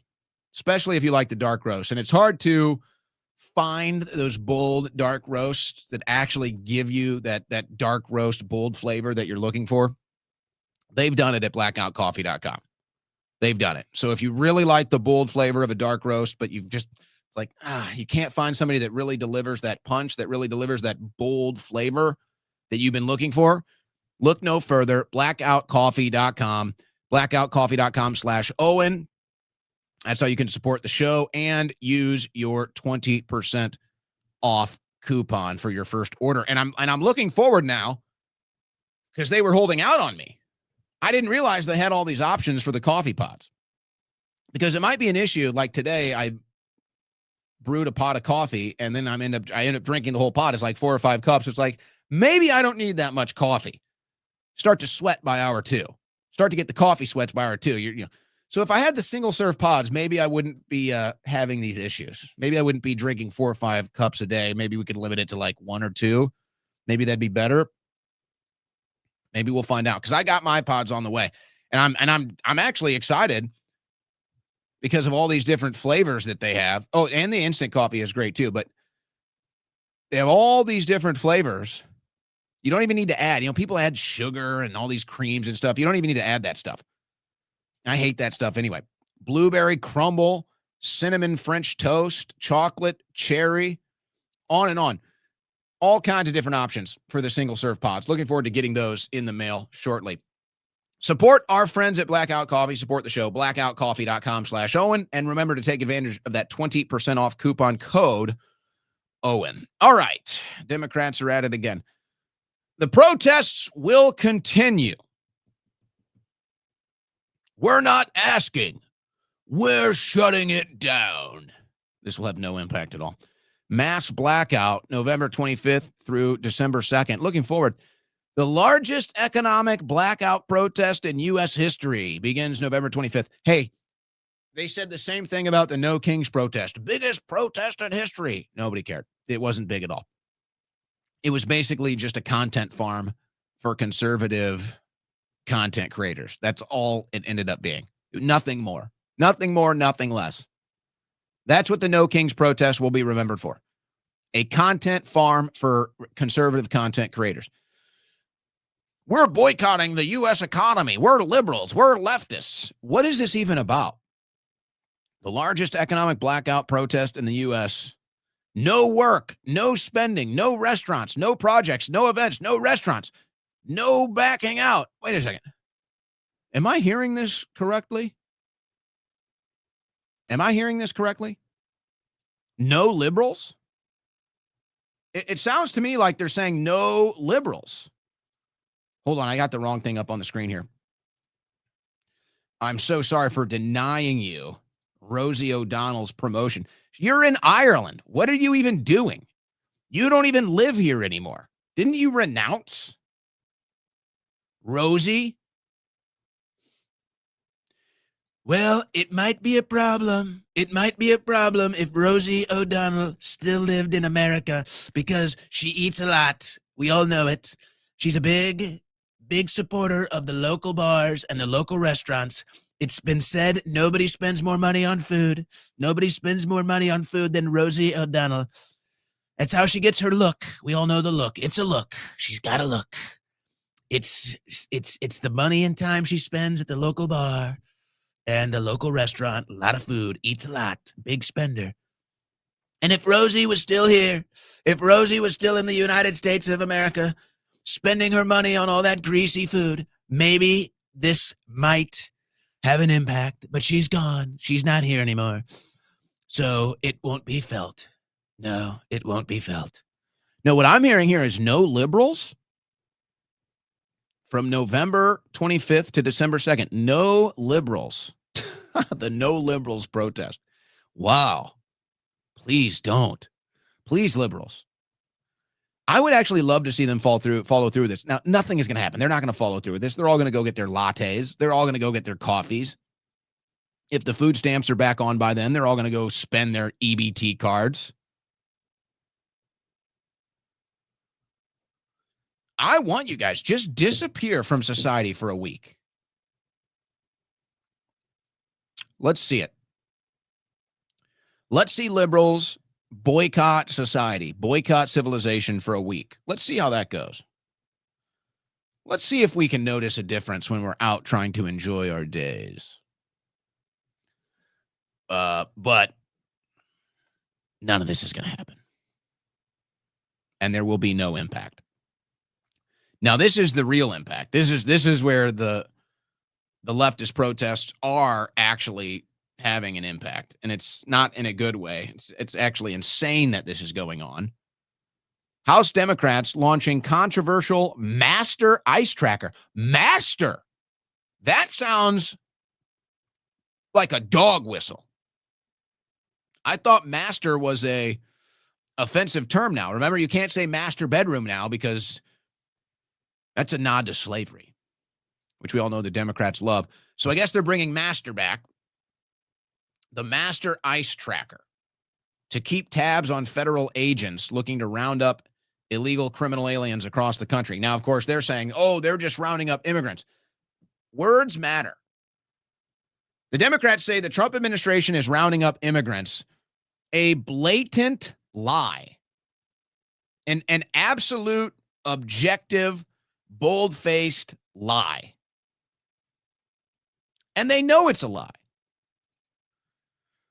So it's just unfortunate. And it's part of the reason why we just can't get anything good from the right either. Because they get to sit here, oh, look, the left lies about everything, so we don't really have to do anything because they just lie about everything. And so they just kind of rest on that. So listen to this, though. We heard this last week. Here it is again.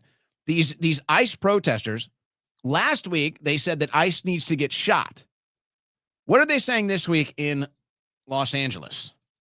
Get where you're standing. This is South Central Los Angeles. They are not the only ones with guns in this city. They're not the only ones, and don't forget that. And I don't say that because we're calling for violence. I'm saying that because the people have every right to defend themselves against masked unidentified gunmen with AR-15s and other military rifles. The people have every right to defend themselves. Okay. Well, remember, if it can't be applied universally, it's not logic, it's propaganda. Now, obviously, what this gentleman is insinuating, it's that, hey, ICE, you come here, we got guns too. Maybe we'll use them against you. That's basically what he's insinuating. I find it odd. This is coming from the left. I thought you guys were anti-gun. Now you're pro-gun? And when you guys were sending your secret agents into the homes of Trump supporters after January 6th, and some of them had guns, you were absolutely panicked. You stripped them of their weapons. You were demonizing them having guns. But now you're saying that's a good thing, and that now you're threatening ICE agents because you guys have guns? Come on, we all know what you're doing here. And isn't this the ultimate admission? The Democrats just want to disarm you. They don't want to disarm their force of authority. They don't want to disarm themselves. They just want to disarm you. Amazing.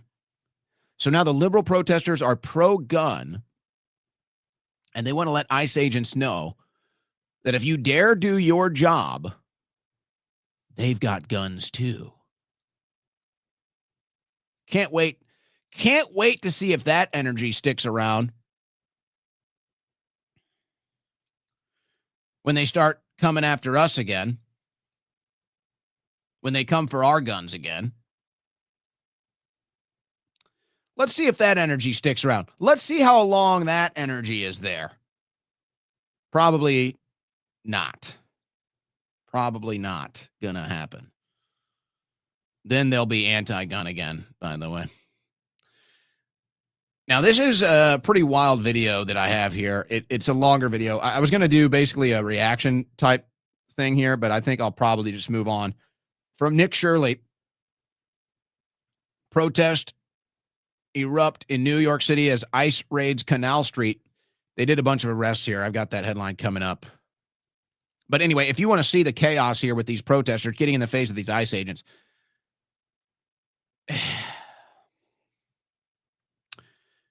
you know, this is such a delicate situation. This is a very delicate situation because we have to support people's right to protest. We do. And at the end of the day, if you're out there peacefully protesting, you're allowed to do that. But, you know, these police officers are people too. And there's this concept that just because they're wearing a uniform that they're no longer people. And I can understand that mentality because our government is so corrupt and our government is unhuman in its own accord. So it's like you kind of put on that unhuman suit when you work for the government. But no, these police officers, these ICE agents, they're humans too. They have families. They have hobbies. They have vulnerabilities. But you know what? They have a right to protect themselves too. So how do you balance this with these punk liberals getting in these police officers' face? Because they shouldn't have to deal with this. If some leftist punk gets in their face, they should be allowed to knock them out. But it's this idea that, oh, because they're in uniform, they can't defend themselves. That's bullcrap, man. I'm not calling for police brutality. I'm not calling for police overreach, not at all. I'm just simply saying, if some punk protester gets in your face, then you have a right to defend yourself and stand your ground. But we all know how it's politicized. Their lives will be destroyed. So they have to sit there and take it. They have to sit there and get spit on. They have to sit there and get insulted and attacked and bullied. And they just have to sit there and take it, because if they dare stand their ground, they're done. Their lives are over. But it's ridiculous. And the liberals know that this is the phenomenon. They know they can get right up. It's like, we're going to go right as far as we can without getting arrested. We're going to go as far, we're going to push the limits on this right up to the point until you can arrest us. But the truth is, these punks, if you get in one of these officers' faces, they should be allowed to knock you out. If you stand in these police officers' way, I want them to pick you up and toss you off the road like a rag doll. Sorry. Dumb choices have dumb consequences. I will defend your right to protest, but I will also defend a police officer's right if you're in their face spitting at them, screaming at them, harassing them. I will also defend their right to kick your ass. Play stupid games, win stupid prizes. You want to go out there and protest? That's your right. I will defend your right. But you want to go out there and get in a police officer's face and think that you can sit there and harass a police officer because they're in uniform? You know what? I support them knocking you out. How about that for a little equal opportunity? And you know what? I'm being the nice guy. Americans they're going to become so fed up with you, they're going to be begging police officers to kick your ass. They're going to be begging police officers to haul every single one of your asses to jail. Stop doing stupid things. But it all goes back to the same leftist lies. It all goes back to the same Democrat Party propaganda. They actually think these agents are out here deporting Americans. They think these agents are out here deporting immigrants. This is now obstruction of justice. The Democrats that are promoting these apps to track ICE everywhere they go, that is obstruction of justice. They need to be charged. They have to be charged. And I'm a small government person. I'm against police overreach. I'm against police brutality. I don't want to see it. I don't like seeing any of this in my streets. But we on the right have to have common sense, and we have to find solutions to problems. And the solution to this problem is, as soon as you get out of line with a police officer, they're going to beat your ass and you're going to go to jail. As soon as you promote something that is an obstruction of justice, like this ICE tracker and these ICE protests, you need to be charged with obstruction of justice. You need to go to jail. And that includes the Democrat politicians. And these brainwashed liberals are out here fighting for non-citizens, fighting for rapists. In fact, did you see the list? I read it yesterday. I read the list yesterday. The people that got deported from Canal Street, we're talking rapists, kidnappers, child rapists and child kidnappers. And these people are out in the streets protesting because what? You want to keep them in the country? You're going to have a hard time. I'm going to be one of the last holdouts on this, I bet you. There'll be libertarians that'll have your back. But you're going to lose support from the right, the people on the right that believe in free speech and the right to protest. You're going to lose those people's support, and they're just going to start turning their heads, and nobody's going to come to your defense. That's just a warning to you when you're out there protesting this stuff, standing in the way of police. So keep it up. But they're protesting because Canal Street ICE arrests 9 illegal aliens with rap sheets including robbery, domestic violence, assaulting law enforcement, counterfeiting, drug trafficking, forgery. They arrested rapists, kidnappers. And the left wing, they're out here protesting. They want to keep them here. They want to keep them in the country, I suppose. Now, Anna Paulina Luna seems to be one of the few in Congress that actually delivers anything. Anna Paulina Luna has revealed almost $300 million, $294.5 million for the No Kings protests. Wow.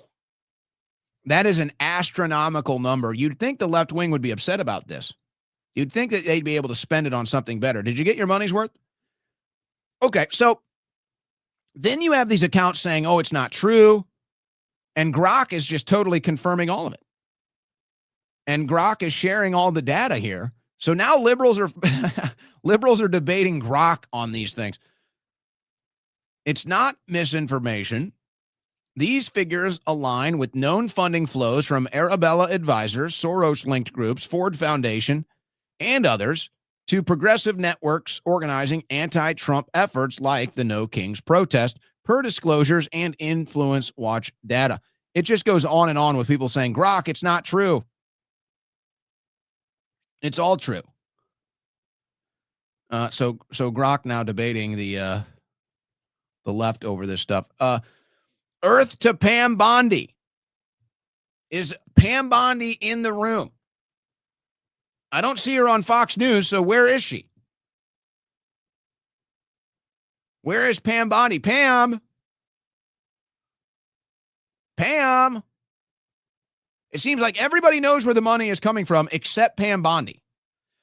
She seems to be the only one that has no idea where the money is coming from, even though she's in charge, supposedly, of the investigation as the Attorney General, and she knows nothing. Everybody else knows it, but she doesn't. Maybe Anna Paulina Luna can give her a call.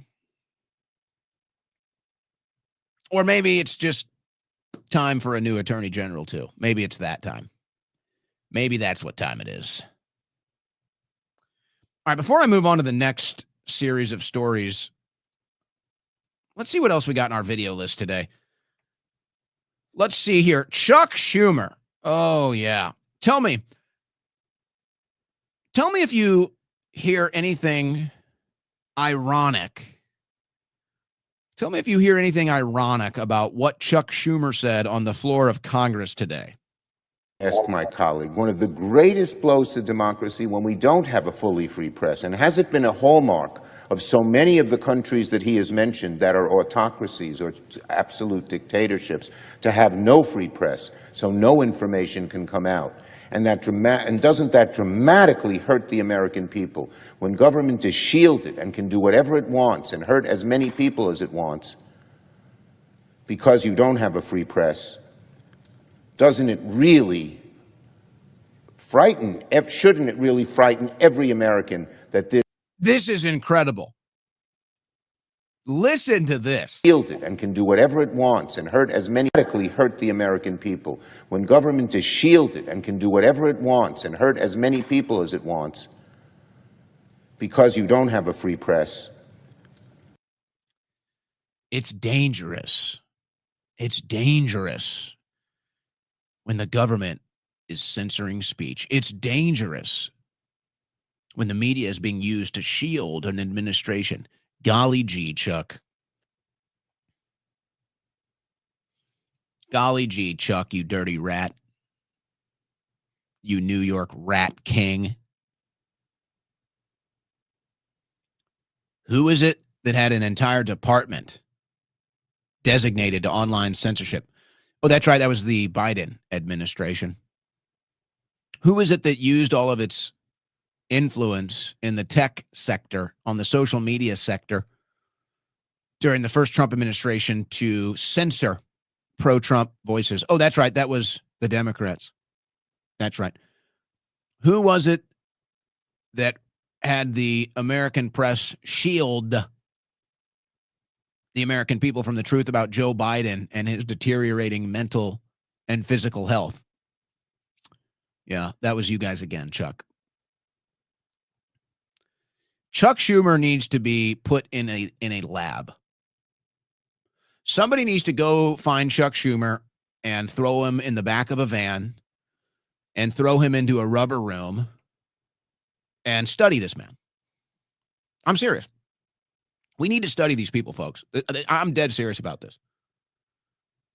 For the sake of humanity and for the sake of our country, we need to put Chuck Schumer in a straitjacket, throw him into an institution, and study his brain.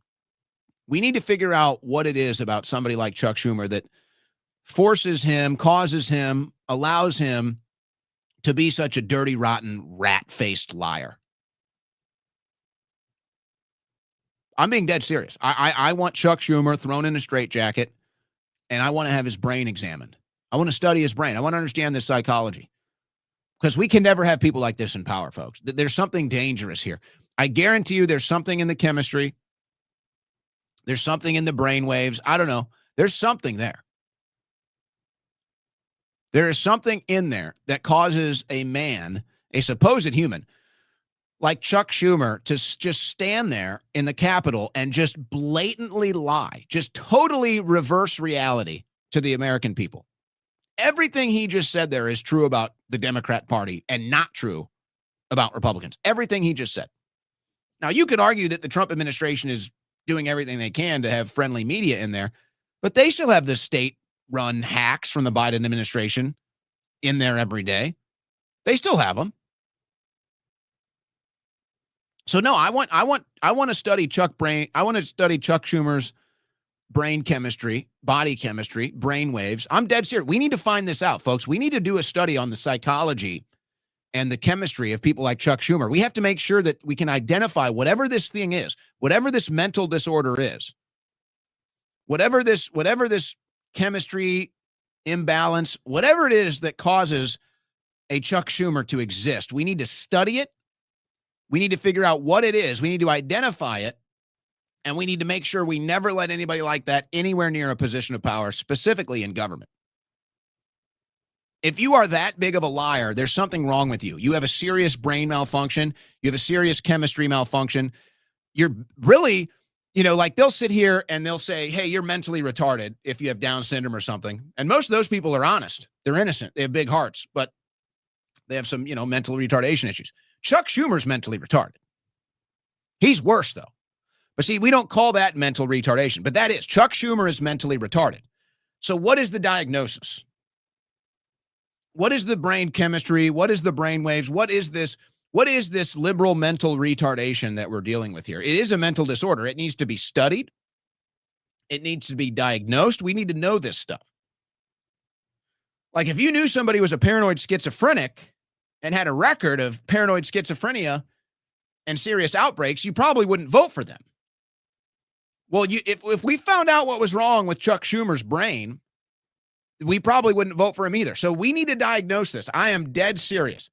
Throw Schumer in a rubber room, throw Schumer in a straitjacket, and we need to study how a person like this gets so mentally retarded. Is it something they're eating? Is it something they're born with? Is it a drug they're on that's messing with their brain chemistry? What is it? That is an incredible psychological phenomenon that you just witnessed from Chuck Schumer. And he's not the only one. But really, as Americans, as humanity, we should sit there and we should say, wow, astounding. It's like, have you ever seen the movie Shutter Island? Great film. And there's a scene where Leonardo DiCaprio's character is in the room with all the doctors. And he's in there running his mouth about whatever it is, whatever's wrong in his brain. And he's in there running his mouth. And the doctors are sitting there, they're smoking their pipes and they're nodding. And they're just like, wow, incredible. And they're looking at one another because they're studying this specimen. They're like, oh my gosh, good. Oh my, wow. It's incredible, this human psychology. It's the same with Chuck Schumer. That should be the response. Everybody should be watching Chuck and be saying, wow, this is incredible. This human psychology, the boldness to blatantly lie. This is incredible. The hubris for Chuck Schumer to get in there and inverse reality and sell it to the American people. This is incredible human psychology. This man's brain must be studied. What allows a man to be so bold in his lies? What is it that allows a man to have such hubris as he inverses reality and says so to the American people? This needs to be studied. This is an incredible psychological phenomenon. Chuck Schumer is mentally retarded. And I'd like to know what it is that causes him to be mentally retarded. And maybe we can diagnose it and stop these individuals from ever getting into power again. Okay, enough of my Chuck Schumer rant. That'll be good for Chuck, old Chucky boy. What else do we have here? Oh, we got so many video clips. Here's Mike Johnson. Here we go. Mike Johnson, the finger pointing continues. It's the Democrats and their lack of leadership. Well, it's Chuck Schumer, so yeah. the leader of the Democrats in the Senate is mentally retarded. So here's Chuck Schumer talking about the Democrat leadership. He's getting madder by the day. And we passed a clean, nonpartisan CR to keep the government open for the people. Now look on the other side of that figurative split screen as demonstrated here. The lights are out. It's all dark. Why? Because what the Democrats have accomplished in 9.5 months is a government shutdown. A couple other things sort of related to that. You know, they have made a lot of TikTok videos. We give them credit for that. They've also assaulted law enforcement officers. One of them's on trial for that. They've openly embraced and rallied with communists and socialists, most recently across the country on Saturday. They voted to raise taxes on millions of hardworking Americans at the worst possible time. They have voted against reducing fraud, waste, and abuse.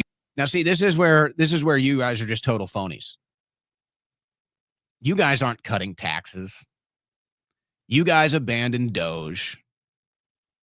So this is where you're just a total phony. Use in government, and they have now voted collectively, Democrats in Congress have voted 12 times to keep the government closed down. But it doesn't stop there. The Democrat shutdown is a glaring example of just how far the Democratic Party has strayed from common sense. Remember the simple truth here. It was over a month ago now that we passed, the Republicans passed the clean, short-term, continuing resolution. It's yes, the clean, it's all very clean when you do it. nonpartisan. No gimmicks, no tricks, no riders, no partisan Republican policy priorities added to that. It's 24 pages in length, as we've discussed so many times, and it is very, very simple. Why? Because it was a very simple good faith effort on our part to preserve our ability to keep negotiating on the full year funding bills. And of course, the other big issues facing the American people. Blah, blah, blah. So the Democrats, of course. Now, actually, this is incredible. This is actually an honest Democrat. It's hyperbolic, but it's what we're about to witness.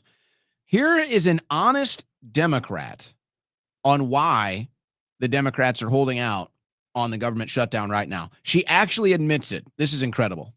Shutdowns are terrible. And of course, there will be, families that are going to suffer. We take that responsibility very seriously.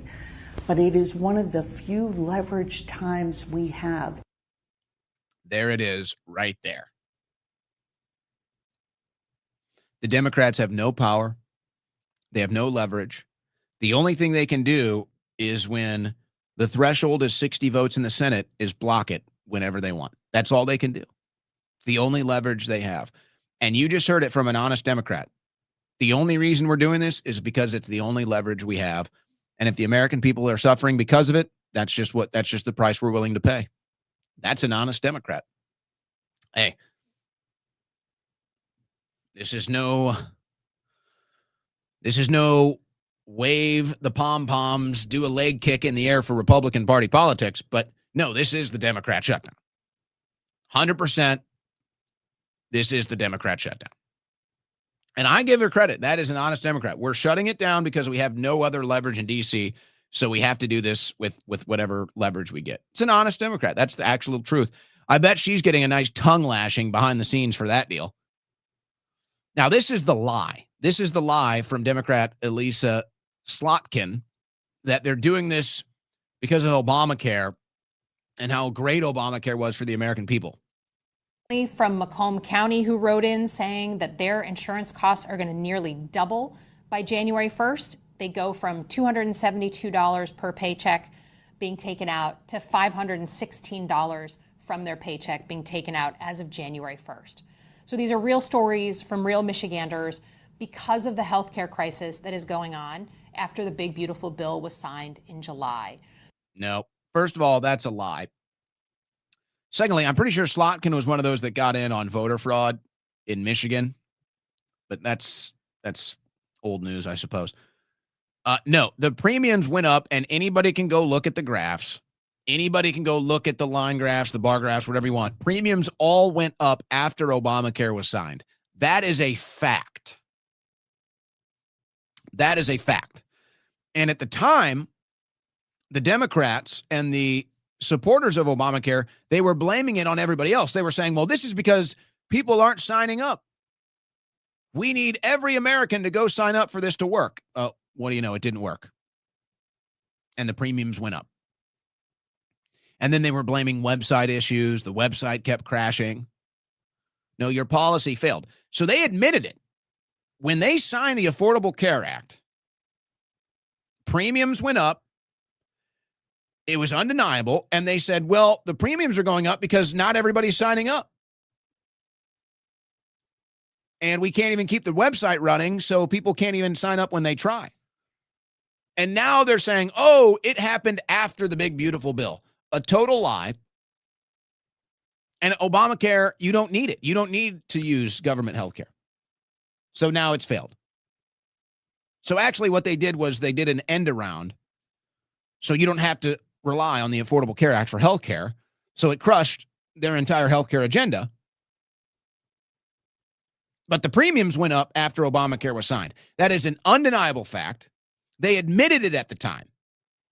And they made up their excuses. But they know Democrat voters fall for this crap. So they just sit there and lie to us all day long. So what were the Democrats doing while they were filibustering to stop another vote from happening? Senator Tim Leahy lets you know what was going on last night at 2 a.m. in Washington, D.C.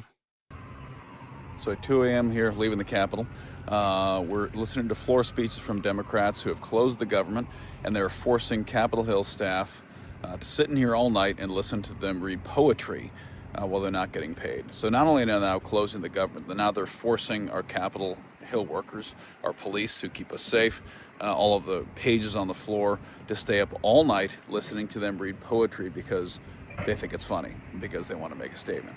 So not only are they not paying the government, now as the government closed, they are forcing all these good people in this building to stay up all night and listen to them read poetry. That's how ridiculous this shutdown has become. That's how ridiculous the stupid Schumer shutdown is. This is ridiculous. Let's get back to work, open the government. You know, those workers should just walk out. They should walk out. Now, my guess is there's been some guarantees as far as back pay is concerned, and so they're not walking out. I think Trump could basically throw the tables over, and he could come out and he could say, you know what? Again, Trump needs to, he's going to have to take a lot of these hits because he's not up for re-election. And I think he might have even realized that himself, whether it's for good or for bad. I think he's doing a lot of things knowing he doesn't have to run for re-election. And this would be one of those times. Trump needs to come out and he needs to say, look, the shutdown is out of control. And we've given the Democrats ample opportunity to try and get this deal done to reopen the government, and they won't do it. And so we're going to have to do something drastic because we don't know when it's going to reopen. And we are now making a public statement, a public policy statement on the shutdown. All workers, when this is done, will either be furloughed, but you will not get back pay. There will be no back pay. So if you want to stick around and do your job for free, more power to you. Might be able to keep your job. But we have no guarantees of a job on the other side of this, and we have no guarantees of back pay. And you watch. These people will quit showing up to work. Police officers will stop protecting the Democrats there, and they'll panic, and then they'll vote to reopen the government. Now, that's a strategy that I really don't care if the government's reopened. I kind of want it to stay shut down. So, it's all superficial anyway. So I'm giving advice that would hurt my own agenda, but that's what Trump can do. And that's what he should do. He should say, look, we've crossed a threshold now, and we can't guarantee back pay. We're not going to be doing back pay. So if you want to continue working with no back pay, that's fine. Maybe you can keep your job on the other side of this, but we're also going to be basically just letting a lot of people go. And you watch how quickly the Democrats change tune. Now the Democrats will be thinking twice. Oh, I don't have my private security. Oh, I don't have police officers around me all the time. Oh, my staff isn't here doing my job all day. I'm a little vulnerable. I'm a little exposed. I think I'll vote to reopen the government now. Yeah. All right. I think that we may have some breaking news. I'm not seeing it. I'm not seeing it on any of the networks right now. So let me check. Let me see if anything is up online about this. This could be really bad news, folks. This could be really bad news. I'm hearing Trump may have canceled the Putin meeting.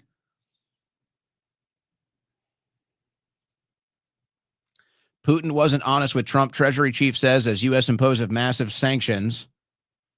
The United States is to impose one of its largest ever sanctions packages against Russia because Putin was not honest in talks with Trump, Treasury Secretary Bessent said Wednesday.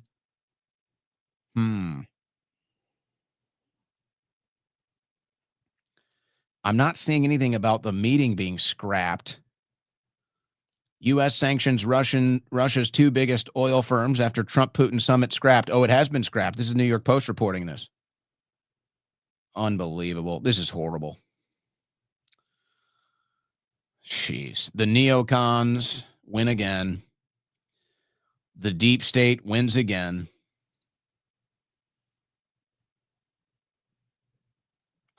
Treasury Secretary Scott Bessent announced today that the U.S. was rolling out some of its heaviest sanctions yet against Russia after plans for a summit between Trump and Putin. I'm assuming that means floundered earlier this week. I think that's a typo. Moscow's two largest energy companies, Open Joint Stock Company, Rosneft Oil Company, and Lukoil OAO, were hit by the Treasury's Office of Foreign Assets Control with the crippling economic penalties to push for an end to the more than 3-year-old invasion of Ukraine.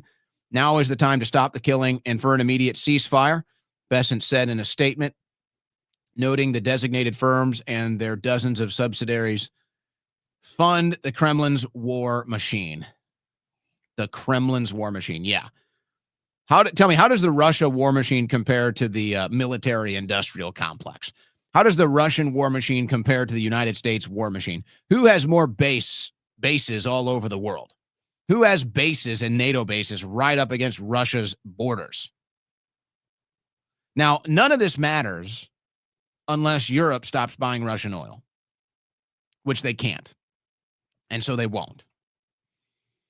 So this, to me, points to larger war now. This, to me, points to larger escalation. Now, Trump could be doing this because this is how he saber rattles. He swings his stick. He gives you a close shave, but he doesn't cut you to bring you back to the table, to humble you a little bit and bring you back to the table. But this is Putin. This is Russia.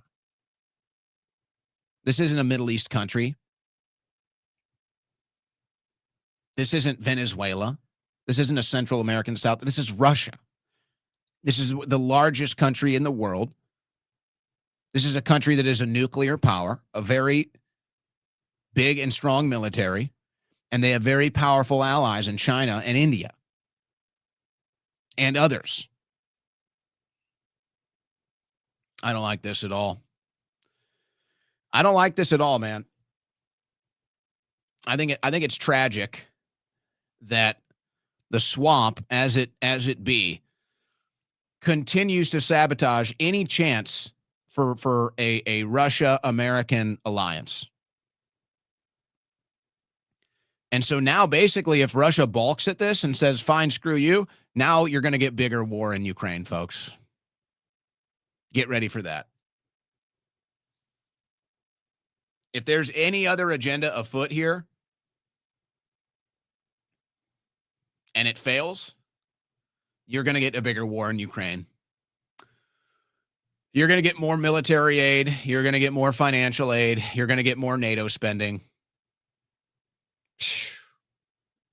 And why not? You know, that's the direction everything else is going.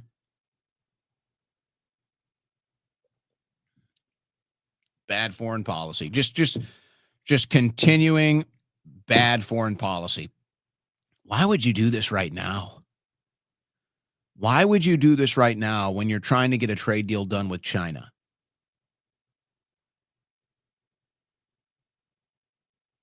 Everything is kind of relying on a trade deal with China, by the way.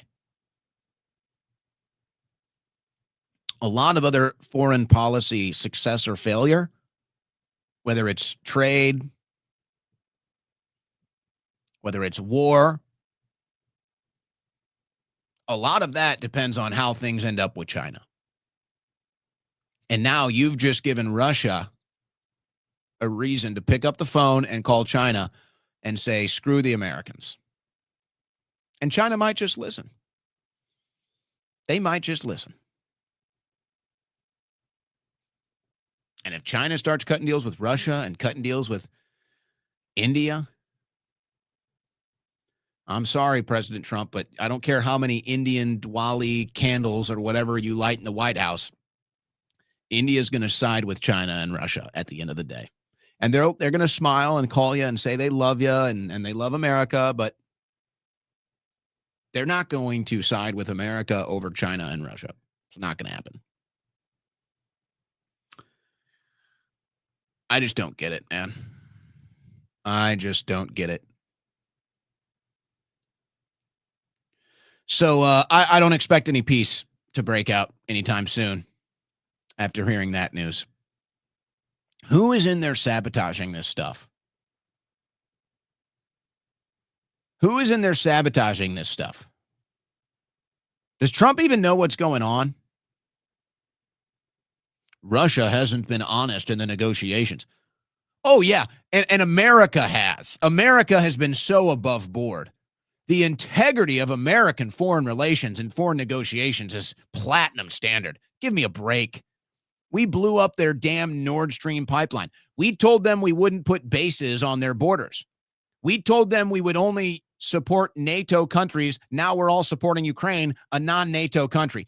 Don't tell me Russia is being dishonest here. We are being dishonest. Our leaders are dishonest. Our leaders are corrupt criminal liars. It's no endorsement of Putin. This is tit for tat. What an embarrassment. What an embarrassment. Everything's great. Everything's awesome. It's always victory all the time. So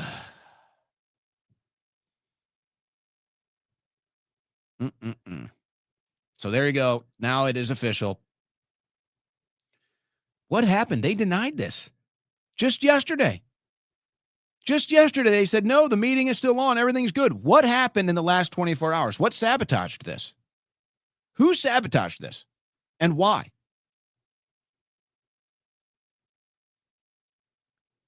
Who is sabotaging the United States of America and Russia coming together for peace and prosperity in the biggest, most important potential global alliance in modern history? Who is sabotaging this and why? And I would say the odds are it's the same people that are making out like bandits over this Ukraine debacle. Where is all the money going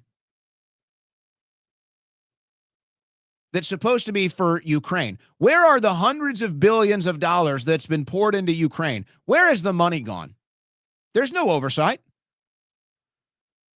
Oh, you're telling me we could get a contract with NATO, with Ukraine,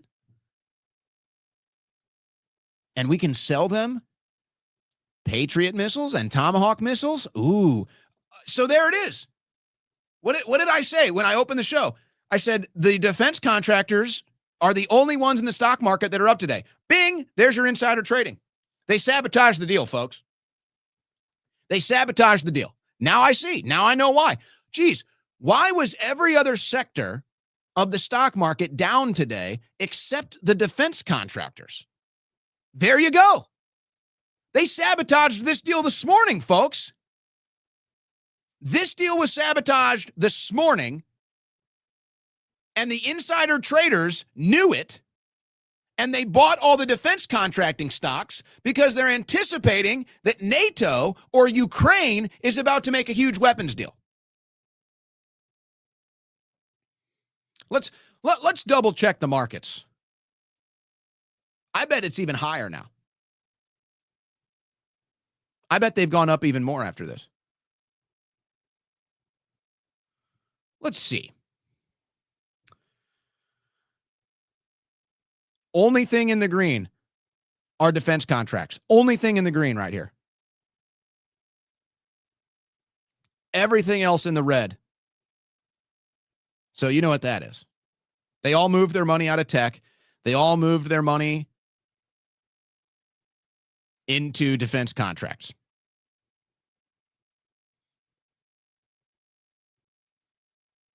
Materials, weapons materials stocks are up.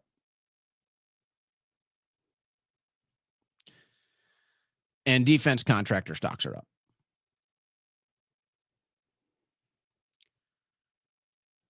Unbelievable. They sabotaged it. They sabotaged it, folks.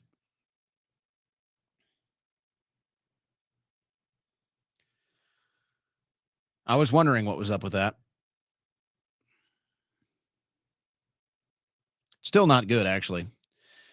Actually, the entire defense contractors are really not doing that good today either. But the only things in the green are the defense contractors and Raytheon. So I was wondering when I saw that happening this morning, I was everything is tanking except defense contracting. Now I know why. They sabotaged the deal this morning, and they're trying to make a deal to sell weapons to NATO and Ukraine. They did it. They sabotaged it again. These bastards. These warmongering bastards. This is why we'll never get peace. There's too much money in war.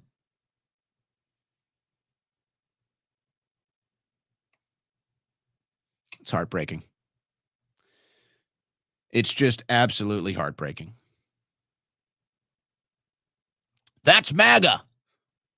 That's America first. That's what I voted for. I want the military-industrial complex to win. Don't you know it's good for the stock market? Don't you know we give all this money to Israel and Ukraine, and then they buy our weapons? Yeah, that's called the military-industrial complex. That's what we stand against. No, that's MAGA. You sick bastards. You sick bastards. You did it again. You're listening to the Owen Report on the Win Network.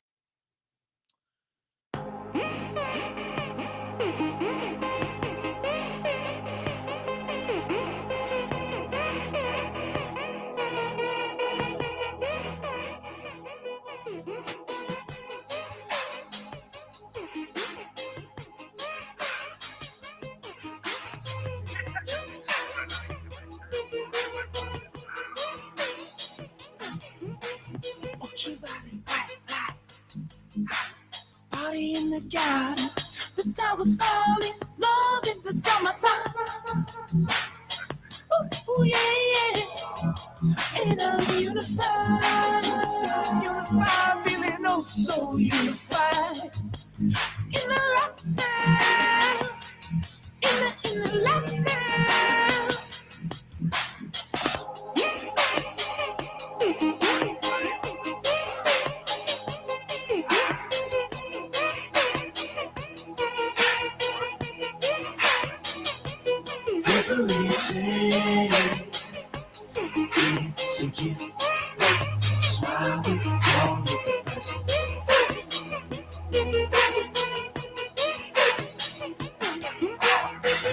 We were born on the garden of Eden, with the flowers glowing, little birds chirping. I was in the garden just having a laugh, till I met a monster across my path. Hey guys, do you want some more trilla? I could get you lit up one of two ways. What's it gonna be, man? What's it gonna be, man?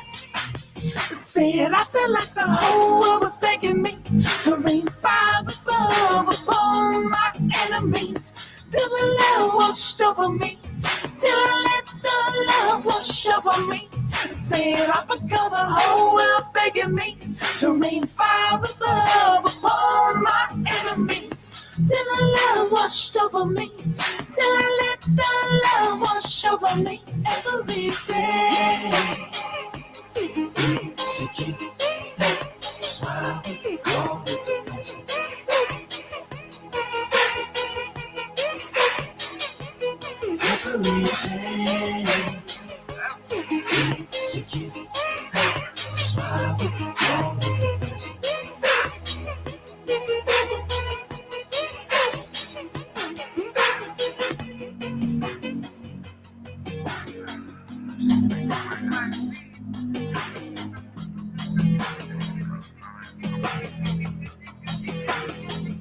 Extra dimensional and multi-universal. Here's your host, Owen Schroyer. All right, that's Isaac Cappy, the gift, as we enter the third and final hour of today's Owen Report. And the news is now everywhere. The Russia summit, if you will, has been canceled. And what do you know? The NATO chief comes to D.C. The NATO chief comes to D.C.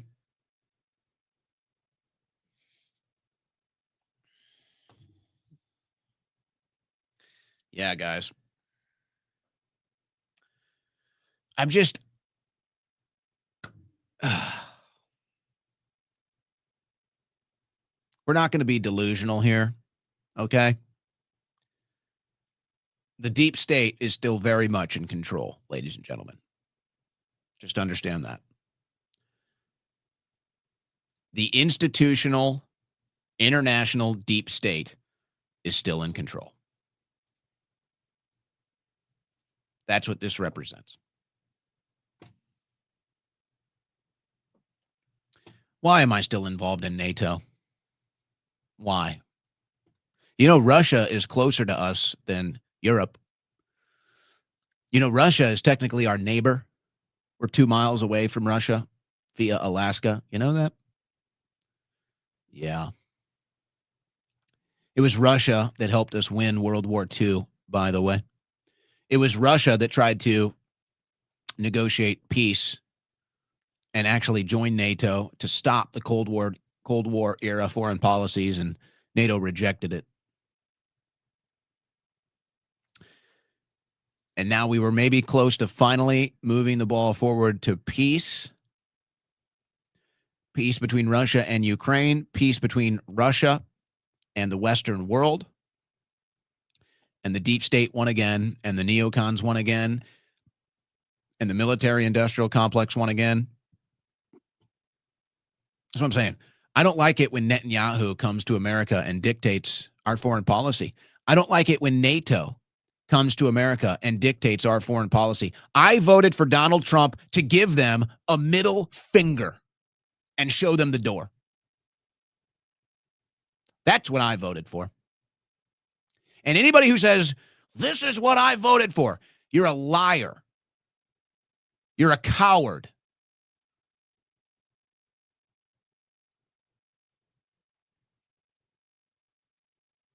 Netanyahu comes to D.C., gets everything he wants for Israel. NATO comes to D.C., gets everything he wants for Europe. Zelensky comes to D.C., and even though it's a struggle session, he still gets what he wants. I'm sick of this crap. I don't know about you, but I voted for Donald Trump to give these people the middle finger and say, make it on your own. America first here. They come to America, and it's a one-way conversation. They come to our country. They come to our White House, and it's a one-way conversation of what can America do for you? Let's reverse that. I'd like to know, what can NATO do for us? I'd like to know, what can Israel do for us? I'd like to know, what can Ukraine do for us? No, it's us giving to them all the time, over and over again. They come here, hat in hand, and they get everything they want from us. Meanwhile, the average American still lives paycheck to paycheck. Meanwhile, the average American still couldn't find Israel or Ukraine on a map. Meanwhile, the average American doesn't even know what NATO stands for. The average American doesn't want these international deals. They don't want these wars. But none of it matters because the deep state is still in control and the military-industrial complex is as powerful forever. And anybody that says that, oh, I voted for this as a Trump supporter, you're a liar. And you're why this country will never get any better. I'm furious I'm outraged. This is not what I voted for. This is not a peacetime president. Oh.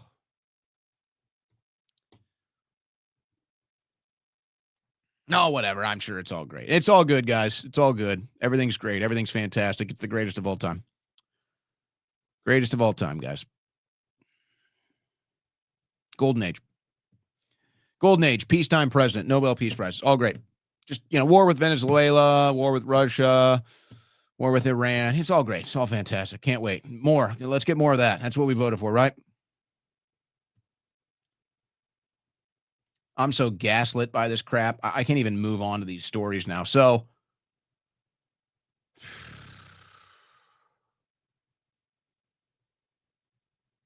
let me just go through this video list. Did you see Ted Cruz?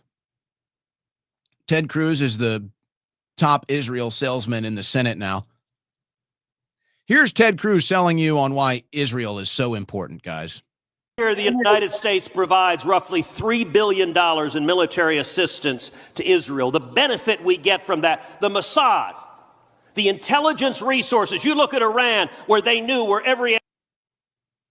Oh, thank goodness, guys. If it wasn't for Israel, what would we do? Thank you, Ted. You sell out. You take a vote right now. You take a nationwide vote right now. And you ask the American people, do you still want to financially support Israel? Do you still want to provide foreign aid to Israel? 80% of the people will vote no. That might be a conservative number. It might be over 90%. This is why they're working overtime to try to sell you this, because of how unpopular it is. So, Israel is so great. It's even worse. Listen to what this pastor says. Listen to what this pastor says. I've never heard anything like this until the last couple of years. And again, you have to understand, this is all Israel propaganda. Look, folks, all this stuff gets misconstrued. All of this stuff gets misrepresented. You have to understand, the current power structure in Israel with your Netanyahus and your Ben-Gavirs, and then the money that they represent in America, the Adelsons and AIPAC, they all have the same psychology. And that's that the Jewish people are in a constant war for their very survival. They have the highest survival instincts probably amongst anybody else. And so, when you have these debates, the highest IQ, or they work the hardest, all this stuff. A lot of this is just survival instinct. A lot of this is trauma-based mind control. And in a sense, it's paranoid schizophrenia. They've been taught their entire lives that everybody's out to get them. They've been taught their entire lives that everybody's out to, so they have this paranoid schizophrenia, trauma-based mind control. Everything is survival. Everything is a fight and a battle for their very survival. They've been taught this since they were born. So everything Israel does is for Israel. Everything they do is to promote the state of Israel and promote the Jewish state. There is nothing else. There is no other agenda. That's it. That's the only agenda. So now that they see they're losing support in the West, now that they see they're losing the support of young Americans, they're in this overdrive of propaganda. They're in this overdrive of trying to steer the narrative back in their favor. Now, it's not working, but they're extremely desperate. I have never heard anything like this before in my life. I've never heard anything like this before in my life. I have been around Jewish people my entire life. I've had Jewish friends my entire life. And I've never, ever heard any of them say or insinuate anything like this before in my life. I have never had a Jewish person that I know ever treat me like this, like I'm lesser. Never. I've never experienced that in my life. If I have, it's usually from a liberal or some black supremacist. If I've ever experienced somebody trying to insert some supremacy, some personal supremacy over me, it would either be a liberal or some form of a black supremacist. I've never had any Jewish person ever insinuate something like this before. So why are we hearing this? Listen to what this pastor John Hagee says. Do you think you're helping the cause for Israel? Do you think you're helping the cause of the Jewish people when you say something outrageous and offensive like this? The Bible proves that the Jewish people are the most unique people on the face of the earth. They are a chosen people. They are a covenant people. They are a cherished people. They are the apple of God's eye. The unchallengeable fact of the Bible is that Israel and the Jewish people are unique. Listen, Israel did not choose this uniqueness. God chose it for them. Listen to David's prayer in 1 Chronicles 17:20. It's one of the most powerful words in the scripture. O Lord, there is none like you, nor is there any God beside you. And who is like your people Israel? Listen, the one nation on the earth whom God went to redeem for himself as a people. Chosen and still cherished. Deuteronomy 7:6, for you, Israel, are a chosen people, a holy people to the Lord your God. The Lord your God has chosen you to be a people for himself. Listen to this next sentence. A special treasure above all the people on the face of the earth. That includes the United States of America.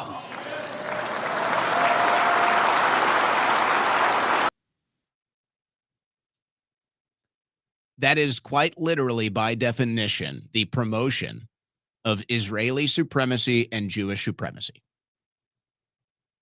There's no gray area. It's not even an insinuation. It is an outright declaration that Israel is a superior nation to the United States and that Jewish people are a superior people to non-Jews. That is exactly what he just declared. Now, again, I have had Jewish friends my whole life. I've never had a Jewish person ever insinuate anything like that to me before in my life. Why all of a sudden am I hearing this crap? It's because Israel is losing the narrative, folks. That's why. And maybe it is true. Maybe it is true, or they at least believe it to be true, that without the United States of America supporting Israel, then Israel ceases to exist. But then wouldn't that go against your entire ideology? Wouldn't that be proof that you're a liar? If you believe Israel is superior and protected by God, and if you believe that Jews are superior and protected by God, then certainly they don't need us. Certainly they don't need our money. They don't need our military weapons. They don't need us at all. God will take care of it. So if you really believed it, then why do you care if we're against the foreign aid? Why do you care if we're against the war? They don't need us. So your actions indicate that you don't believe what you're saying. Do you really think this helps your cause? Do you think saying that Jews are superior to non-Jews or that Israel is superior to the United States of America, do you think that will help or hurt the fight against anti-Semitism? Do you think that will help or hurt the fight to continue America's pledge of support for Israel? Now, aside from the political aspect, let's just get down to the brass human aspect of this. Do you want to be told this? Do you want to hear this? Do you, an American citizen, want to be told that Israel is more important? Do you want to be told that Israel is the superior nation and you're here to serve Israel? Do you want to be told that you're basically here to be a slave for Israel? Do you want to be told that just because you're not Jewish that you're an inferior being? Do you want to hear that? Is that what you want to hear? How is that going to make you feel about the issue? That is just an outrageous statement. It is a disgusting statement. It is a despicable statement. It is an offensive statement.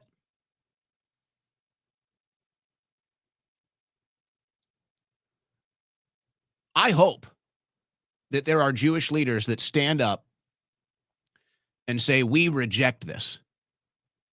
We don't believe any human is superior to another. We have our faith and you have your faith. But at the end of the day, we're all human. We all bleed red blood. I want to hear it. I want to hear the Jewish leaders step up and speak out against this. Because if it doesn't, it just creates a vacuum. If that doesn't happen, this vacuum is going to be filled by hate, by disgust. And this whole trend that you're trying to push back on is only going to amplify now with statements like that. It's like, who was it? I think it was Michelle Bachmann or someone came out. I forget who it was. They came out 2 months ago and said they wish that they were Jewish because Jews are better. They wish they were Israeli because Israel's better than America. That was somebody from the Trump administration. Just like Trump comes out, Marian Adelson cares about Israel more than America. All my biggest donors care more about Israel than America. It's like, this gaslighting doesn't work. We can still hear what you're saying. We can still see what you're doing. How can you not be offended by that? Unless you're totally cucked. And that's why I said the only people right now that are cucks are the Israel loyalists. And they love it. I'm sorry to be graphic here, folks. But what is a cuck? Well, it's somebody that likes to watch his wife get pleasured by another man. And so that's what this is. All the Israeli loyalists, they love watching America get by a foreign country. They love it. And they sit there in the corner and they pleasure themselves to it. You are the biggest cucks in American politics. The Israeli loyalists are the biggest cucks in American politics. And I'd say you're on the verge, if you haven't already accomplished this, you are now on the verge of being bigger cucks than the liberals. Because at least with the liberal issues, it's all like domestic stuff. It's like they like watching America get screwed over, but it's like all domestic stuff that they're involved in. So it's kind of like America screwing America. These people sit in the corner of the room and they watch Israel screw America, and they pleasure themselves to it. And when you're saying, hey, we're getting screwed here, they're like, hey, stop it. I'm enjoying myself. Stop disrupting me. I'm enjoying this. Yeah. If you're an American citizen and you don't have something inside of you building, if you don't have a rush of adrenaline or testosterone building, when you hear somebody say that a foreign country is superior to you and your destiny on this planet is to serve a foreign country, if that doesn't do something to you, you are a cuck, you are pathetic, and you're an embarrassment. You're an embarrassment to the idea of what an American is. And I don't want to see you wearing your freedom shirts. You're cucks. That's what you should be wearing. I'm a cuck. That's what it should say on your shirt. If you celebrate this stuff, I don't want to see you wearing a freedom shirt. I want to see you wearing a shirt that says, I'm a cuck. Because that's what you are. You're a political cuck. And you love sitting there and watching foreign countries screw our country over and over while you're pleasuring yourself in a corner. And then you get mad at us when we're trying to stop it from happening because you're having such a good time. I'm sickened by this. So congratulations. The military-industrial complex is winning. And now you're told as an American that your job here is to serve a foreign country because they're superior to you.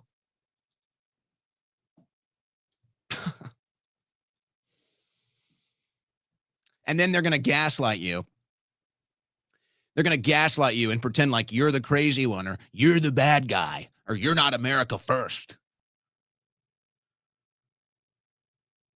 Unbelievable.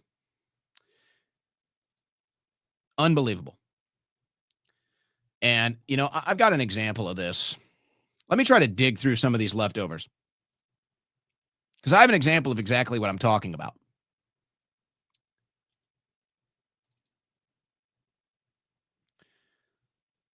Let me see if I can find this.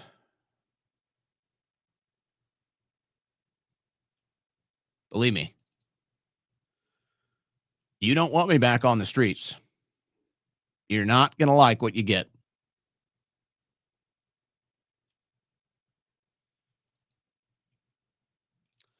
You're not going to like when you find out who the real cucks are now.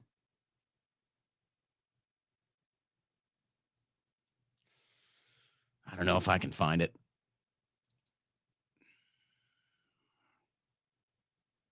Well, it was basically a video of Sneeko, who was out on the streets, you might say, debating some of the pro-Israel people, and basically he cucked them. He cucked them. Just like I used to go out and own the libs, it's the same thing. Your side cannot hold water at the end of the day. And if the canister to hold that water is America first, then you're inherently losing the debate.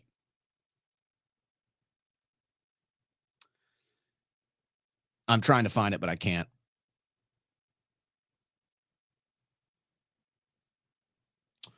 Maybe producer Dom can try to find it and present it. I'm just digging through my old files here, looking for it, and not finding it.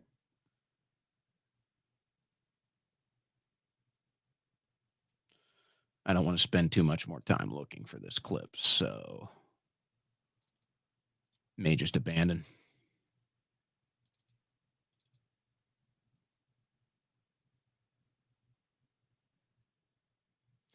All right, well, tried to find it. That's all right. That's all right, Dominic. I need to move on anyway. I'm just so fed up with this crap, man. I'm just so fed up with this crap. That is so insulting. But Tucker Carlson is the most popular political commentator in America. And despite the left and the right trying to cancel him, he spoke at last night's TPUSA event, sold out the arena, knocked it out of the park. Congratulations to Tucker Carlson. Congratulations to Turning Point USA for having a successful event, despite the left and the right trying to cancel you. Tucker Carlson last night at the TPUSA event. You know, the country really benefited from Charlie Kirk, and benefited for that specific reason that you articulated so well, his ability to bring people together who had most things in common but not everything, that ecumenical spirit, which is really necessary. I don't have that. I mean, I'm a completely alienating person. Like, people like me or hate me. You know, it's like, I wish I wasn't that way, but I am. Charlie wasn't, and he could hear people who had views that weren't precisely his and say, you know, I think I know what you're saying, or I agree with a lot of what you're saying, and we agree enough that we should be together on this. And I don't know who can do that. It's very obvious to me that the Republican coalition is fracturing over foreign policy, Israel specifically, and it's such a shame. It's such a shame. I mean, I obviously have strong views on this, which I've articulated and made myself even more hated, but it's not the only thing I care about. It's the only thing its advocates care about, that's for sure, which is really a shame. You know, but I would say on most things, the people I've battled with, Mark Levin or whatever, you know, I agree with Mark Levin on a lot. I do. I don't know. I mean, I'm very pro-family. I'm passionately pro-life. I think he is also good. Like, it would be worth being united on those things. But, and I'm not passing the buck. I mean, I think a lot of us are more, including me, are more divisive or hot-headed than we need to be. Charlie had a lot of emotional self-control, which he was, 20 years younger than me, and I admired that openly, and I told him so. You have control over your own emotions. You take Proverbs seriously. Control your emotions. That's always been a struggle for me. That's a prerequisite for bringing people together, is curbing your tongue, not saying sharp things that you could say. But I do, so I'm not passing the buck. We're all at fault.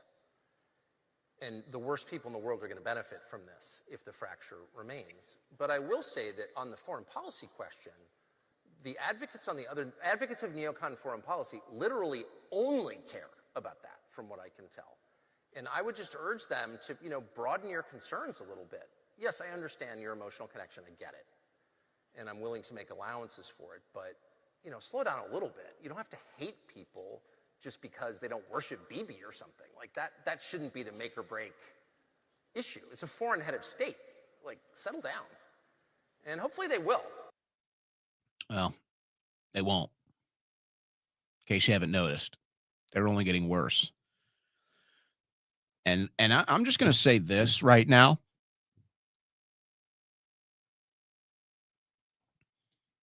And maybe I'll explain a little further where this comes from or what I mean by this in the future. But we all saw how the woke left smeared Charlie Kirk. We all saw that. We all saw what the woke left did to label Charlie Kirk things he wasn't, and to libel and slander and defame and smear Charlie Kirk. We all witnessed that. And we all watched Charlie die. But we all watched the woke left smear Charlie Kirk. Well, you know what's happening now? The woke right is smearing Tucker Carlson. The woke right is smearing me. The woke right is smearing anybody that disagrees with them on foreign policy, just like the woke left smeared Charlie Kirk. And we all know how that ended. And following logical consistency on the narrative that they want us to believe, then I would have to reach the conclusion that the woke right wants Tucker Carlson dead. The woke right wants you dead. Just like the woke right that smeared, just like the woke left that smeared Charlie Kirk and wanted him dead, the woke right is now engaging in these exact same tactics against the likes of Tucker Carlson and anybody else that thinks and speaks like he does. Make no mistake about it, folks. There is no real difference between the woke left and the woke right. The difference is all political. The difference is all policy. The actual core, the actual energy behind it, the actual agenda, and what they'll do to accomplish it, exact same. The woke right and the woke left will both do the exact same things to you if you disagree with them. And they want you dead.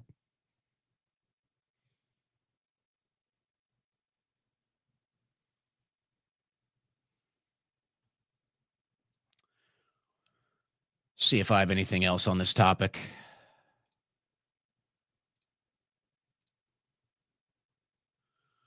Tucker, very brave to continue speaking like that. I'll tell you that.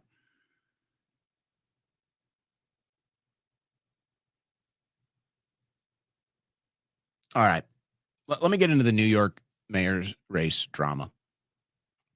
So I had the insinuation yesterday. I had the intuition yesterday that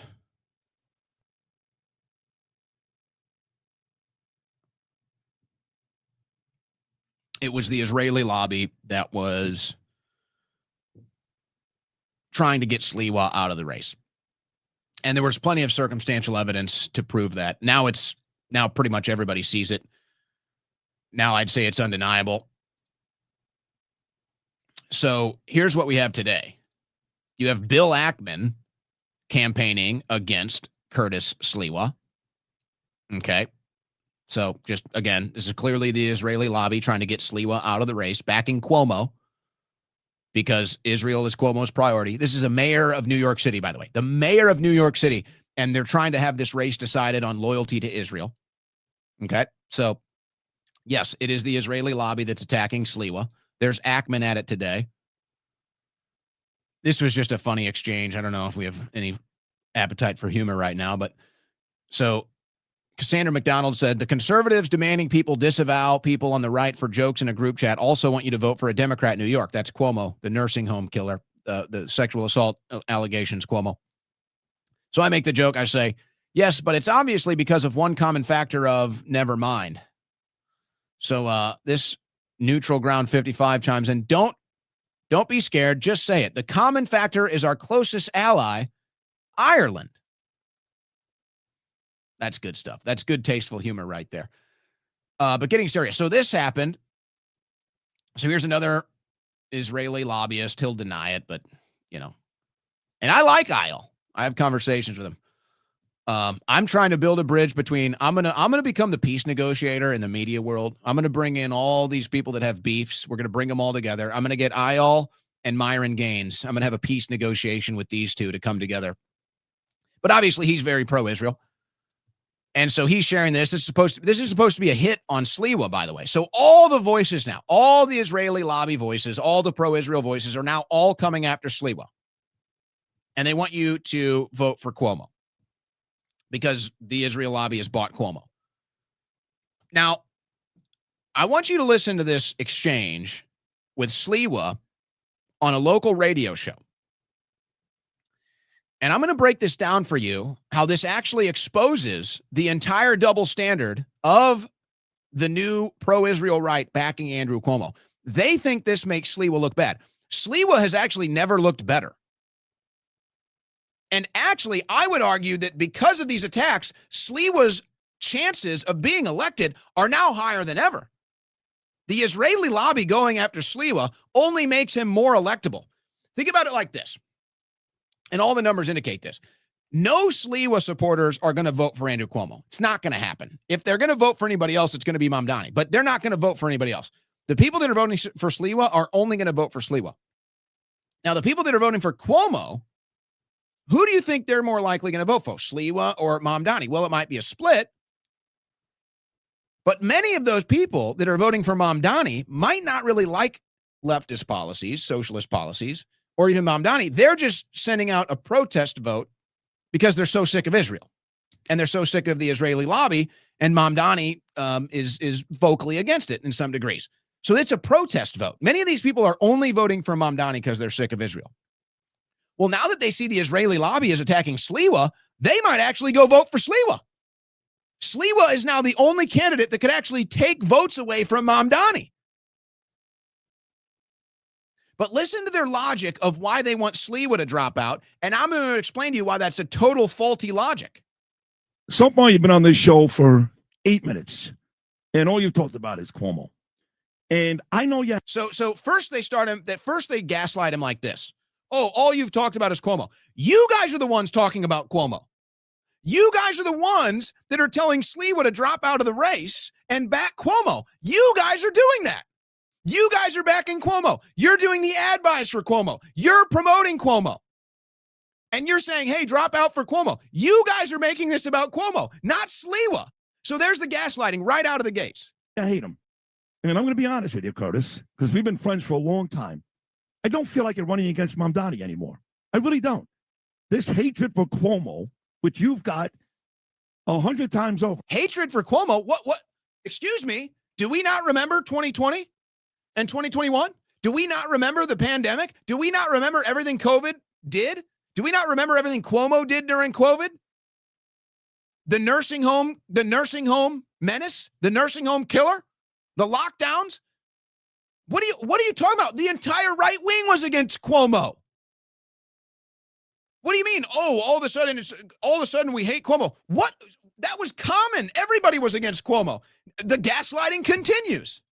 Like Janice Dean has enveloped you. Janice Dean, great American. And now we're gaslighting over Janice Dean, one of the greatest people.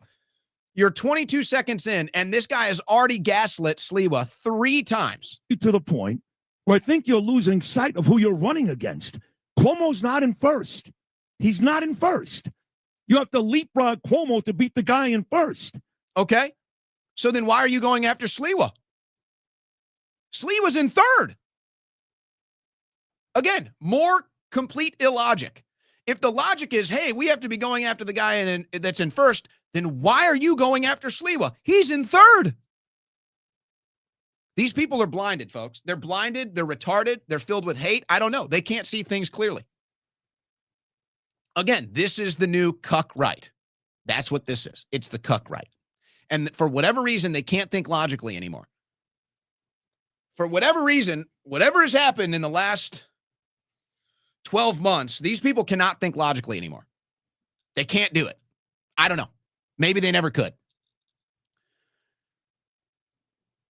But let me explain why this logic doesn't make sense beyond just the, oh, you need to be going after the guy that's in first as they go after the guy that's in third. If you combine the numbers for Cuomo and Sliwa, it doesn't matter who drops out and who doesn't. It's the same number. Doesn't matter. Whether it's Sliwa or Cuomo, it's still the same combination of 2 numbers.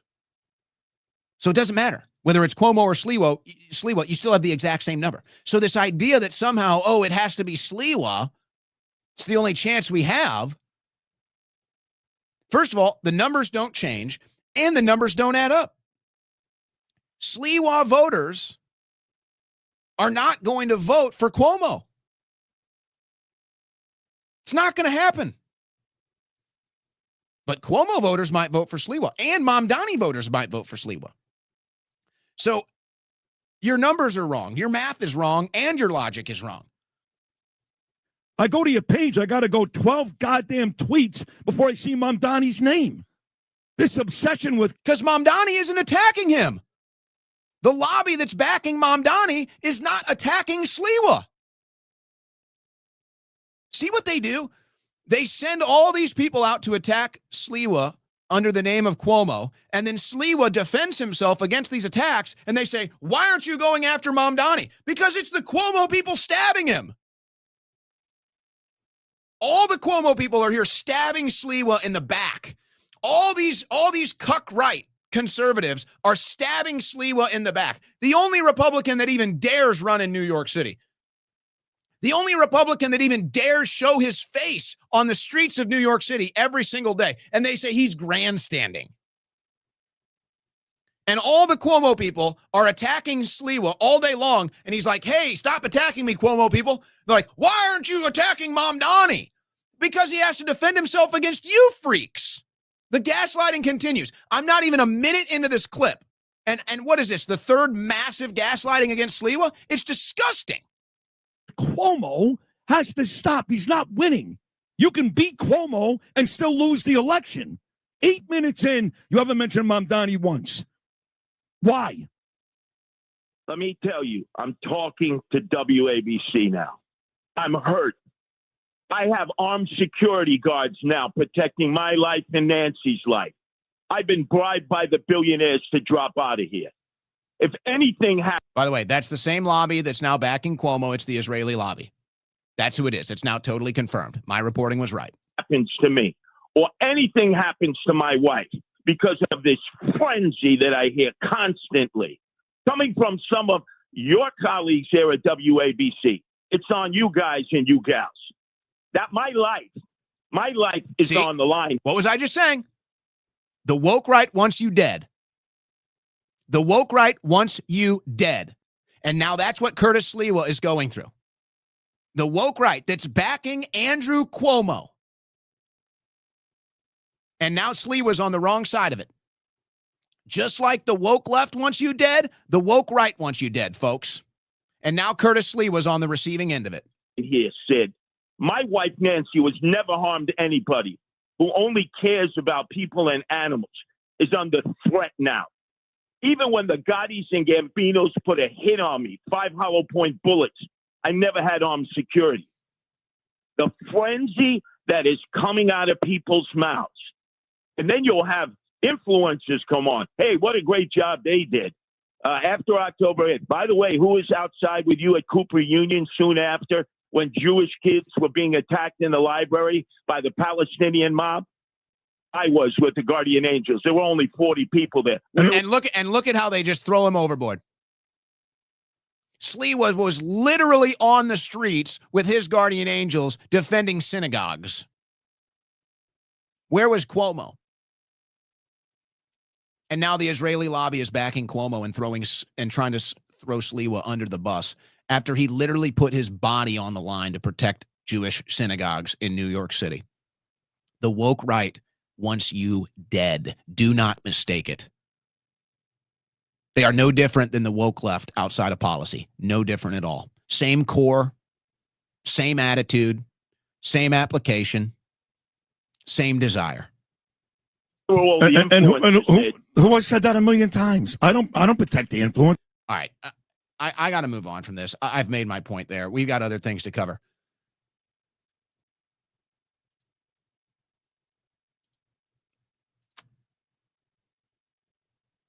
Where is... There was one more thing on this I wanted to get to.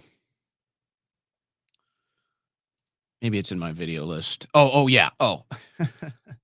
Here's more. Here's more of the Israeli lobby. My instincts were right. My intuition was right. Now they're public about it. Here's more of the Israeli lobby backing Cuomo. Hey, I'm officially starting Hot Girls for Cuomo. So if you are a hot girl for Andrew Cuomo, I want to hear from you. That's Emily Austin, one of the biggest digital influencers for Netanyahu in Israel. By the way, she just started a new show. This is episode 1 of her show, and she gets an exclusive interview with Cuomo, and nobody has even seen it. I don't even think it got 1,000 views. Think about that. All the influence money that she's gotten. And she's a good-looking woman. That's all the advantage you need in media. And she can't even get 1,000 views on an exclusive interview with Andrew Cuomo, and she launches her show, episode 1, exclusive interview with Andrew Cuomo, Hot Girls for Cuomo, doesn't even get 1,000 views. And they forgot to purchase the website, hotgirlsforcuomo.com. And so now when you go to the website, hotgirlsforcuomo.com, do you know what you see? The sexual assault allegations against Andrew Cuomo. That's fun. That's fun. So who really on the right doesn't have principles? The people that are backing Sliwa or the people that are backing Cuomo?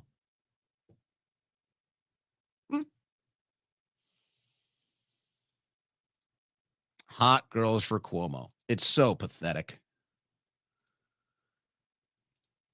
All right. Boy, oh boy. I got to move on. I did tease this story earlier, so I'll at least mention it. This is a AIPAC connected, Palantir connected candidate for New York 12. And by the way, we'll get more into this tomorrow, but AIPAC now knows that their candidates are unelectable. AIPAC now knows that anybody that takes AIPAC money is unelectable. So they're finding new ways to fund these campaigns without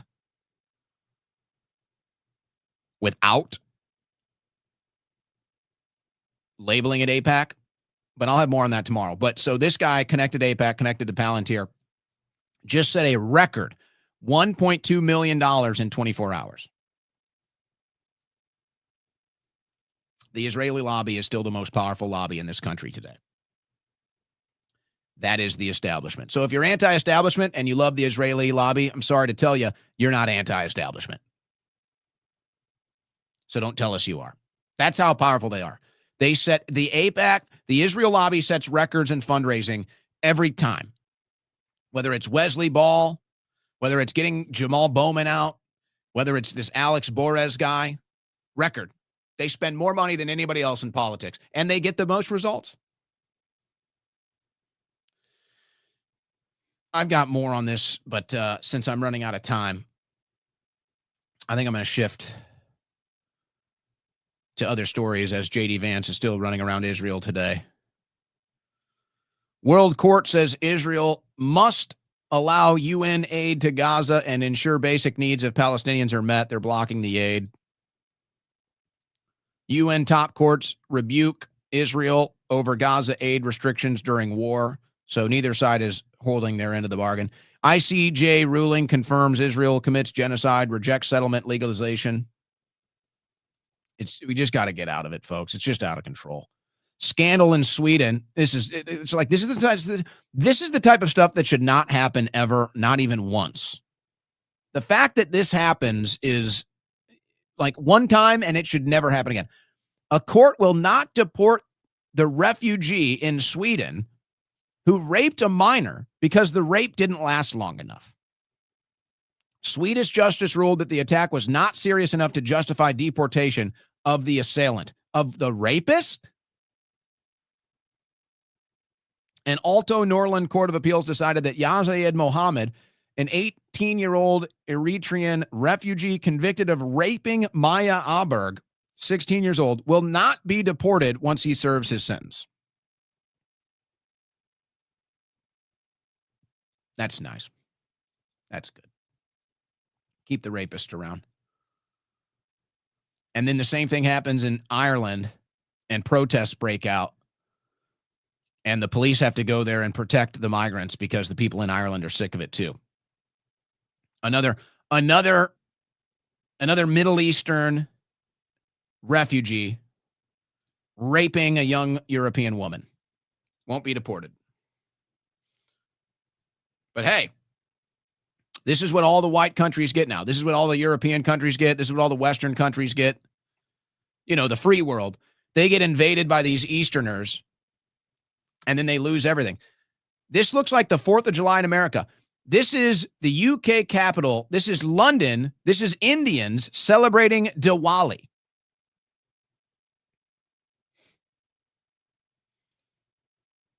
Unbelievable.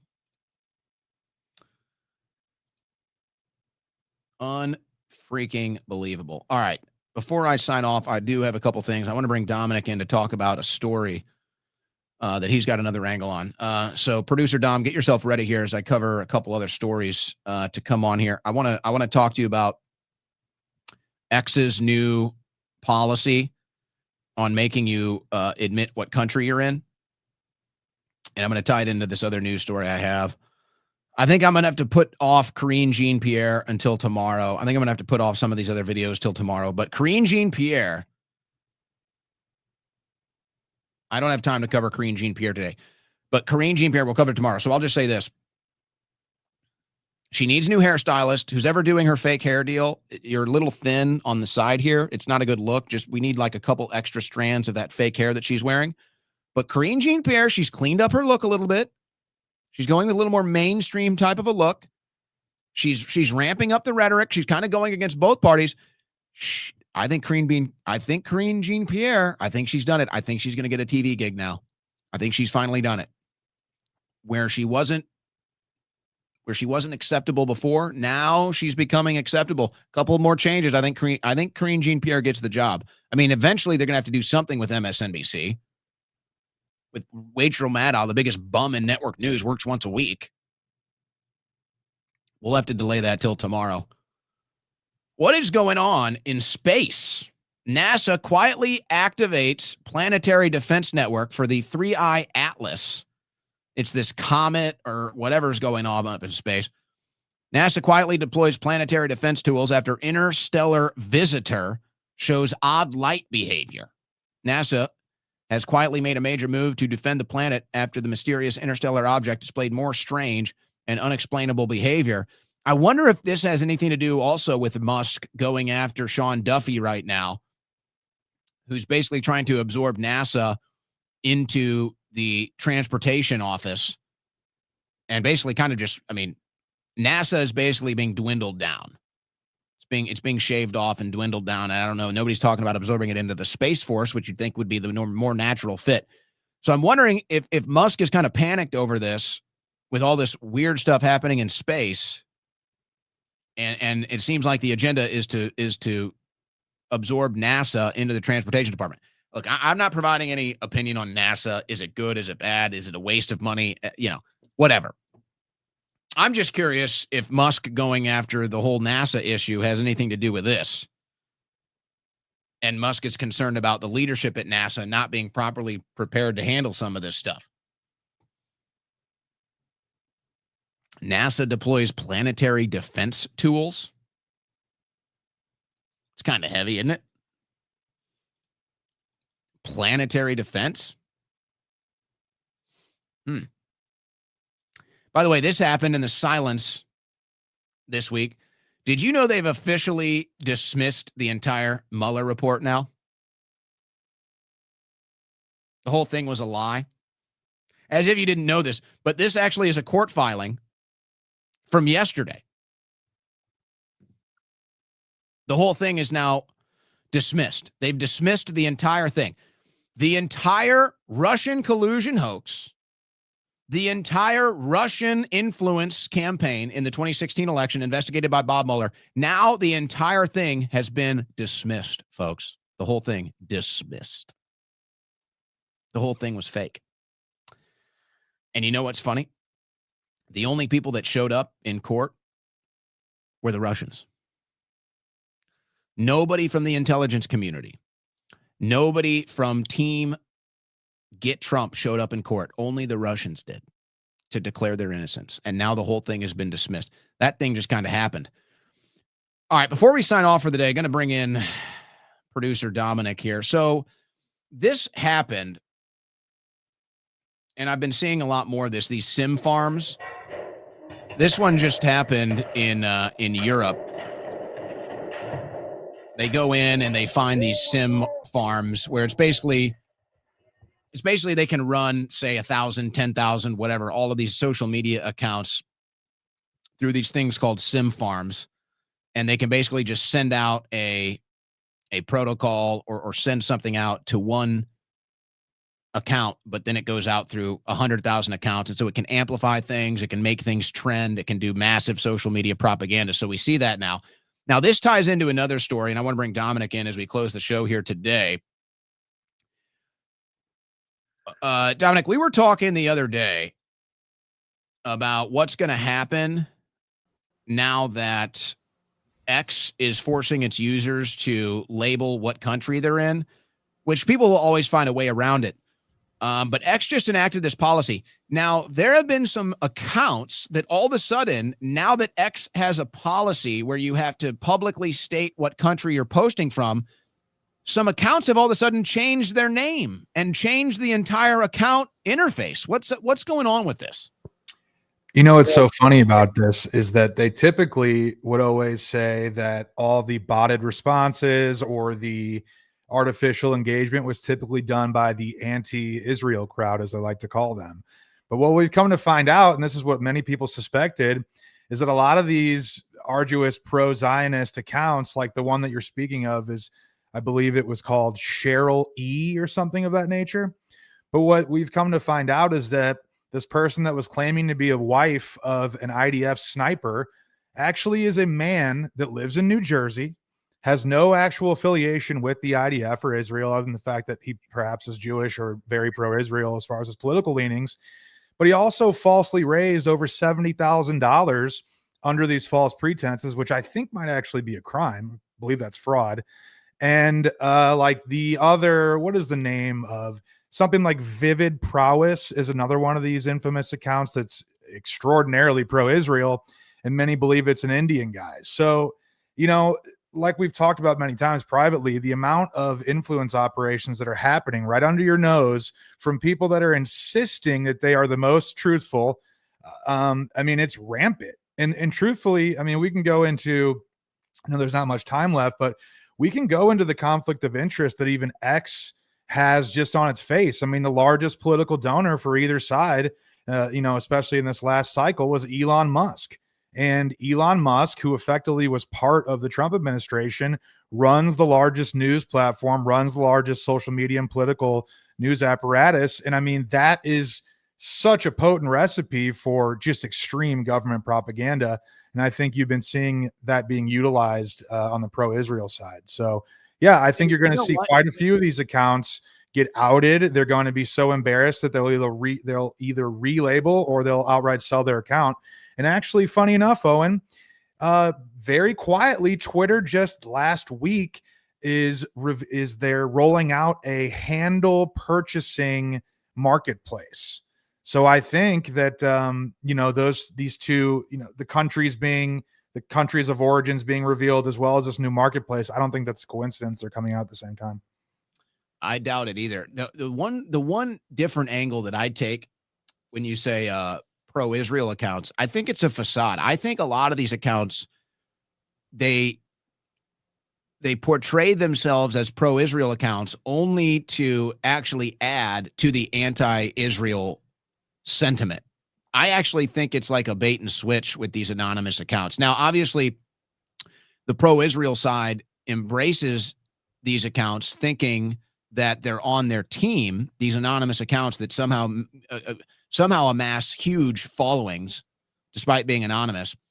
I actually think they are there to create more animosity towards Israel. I think that the way that they post about Israel is actually meant to create more animosity. And so it's one thing when I get into a debate or I can actually talk to somebody that I engage with frequently, like an Ayal Jacoby. It's like, I know he's real. I can talk to him.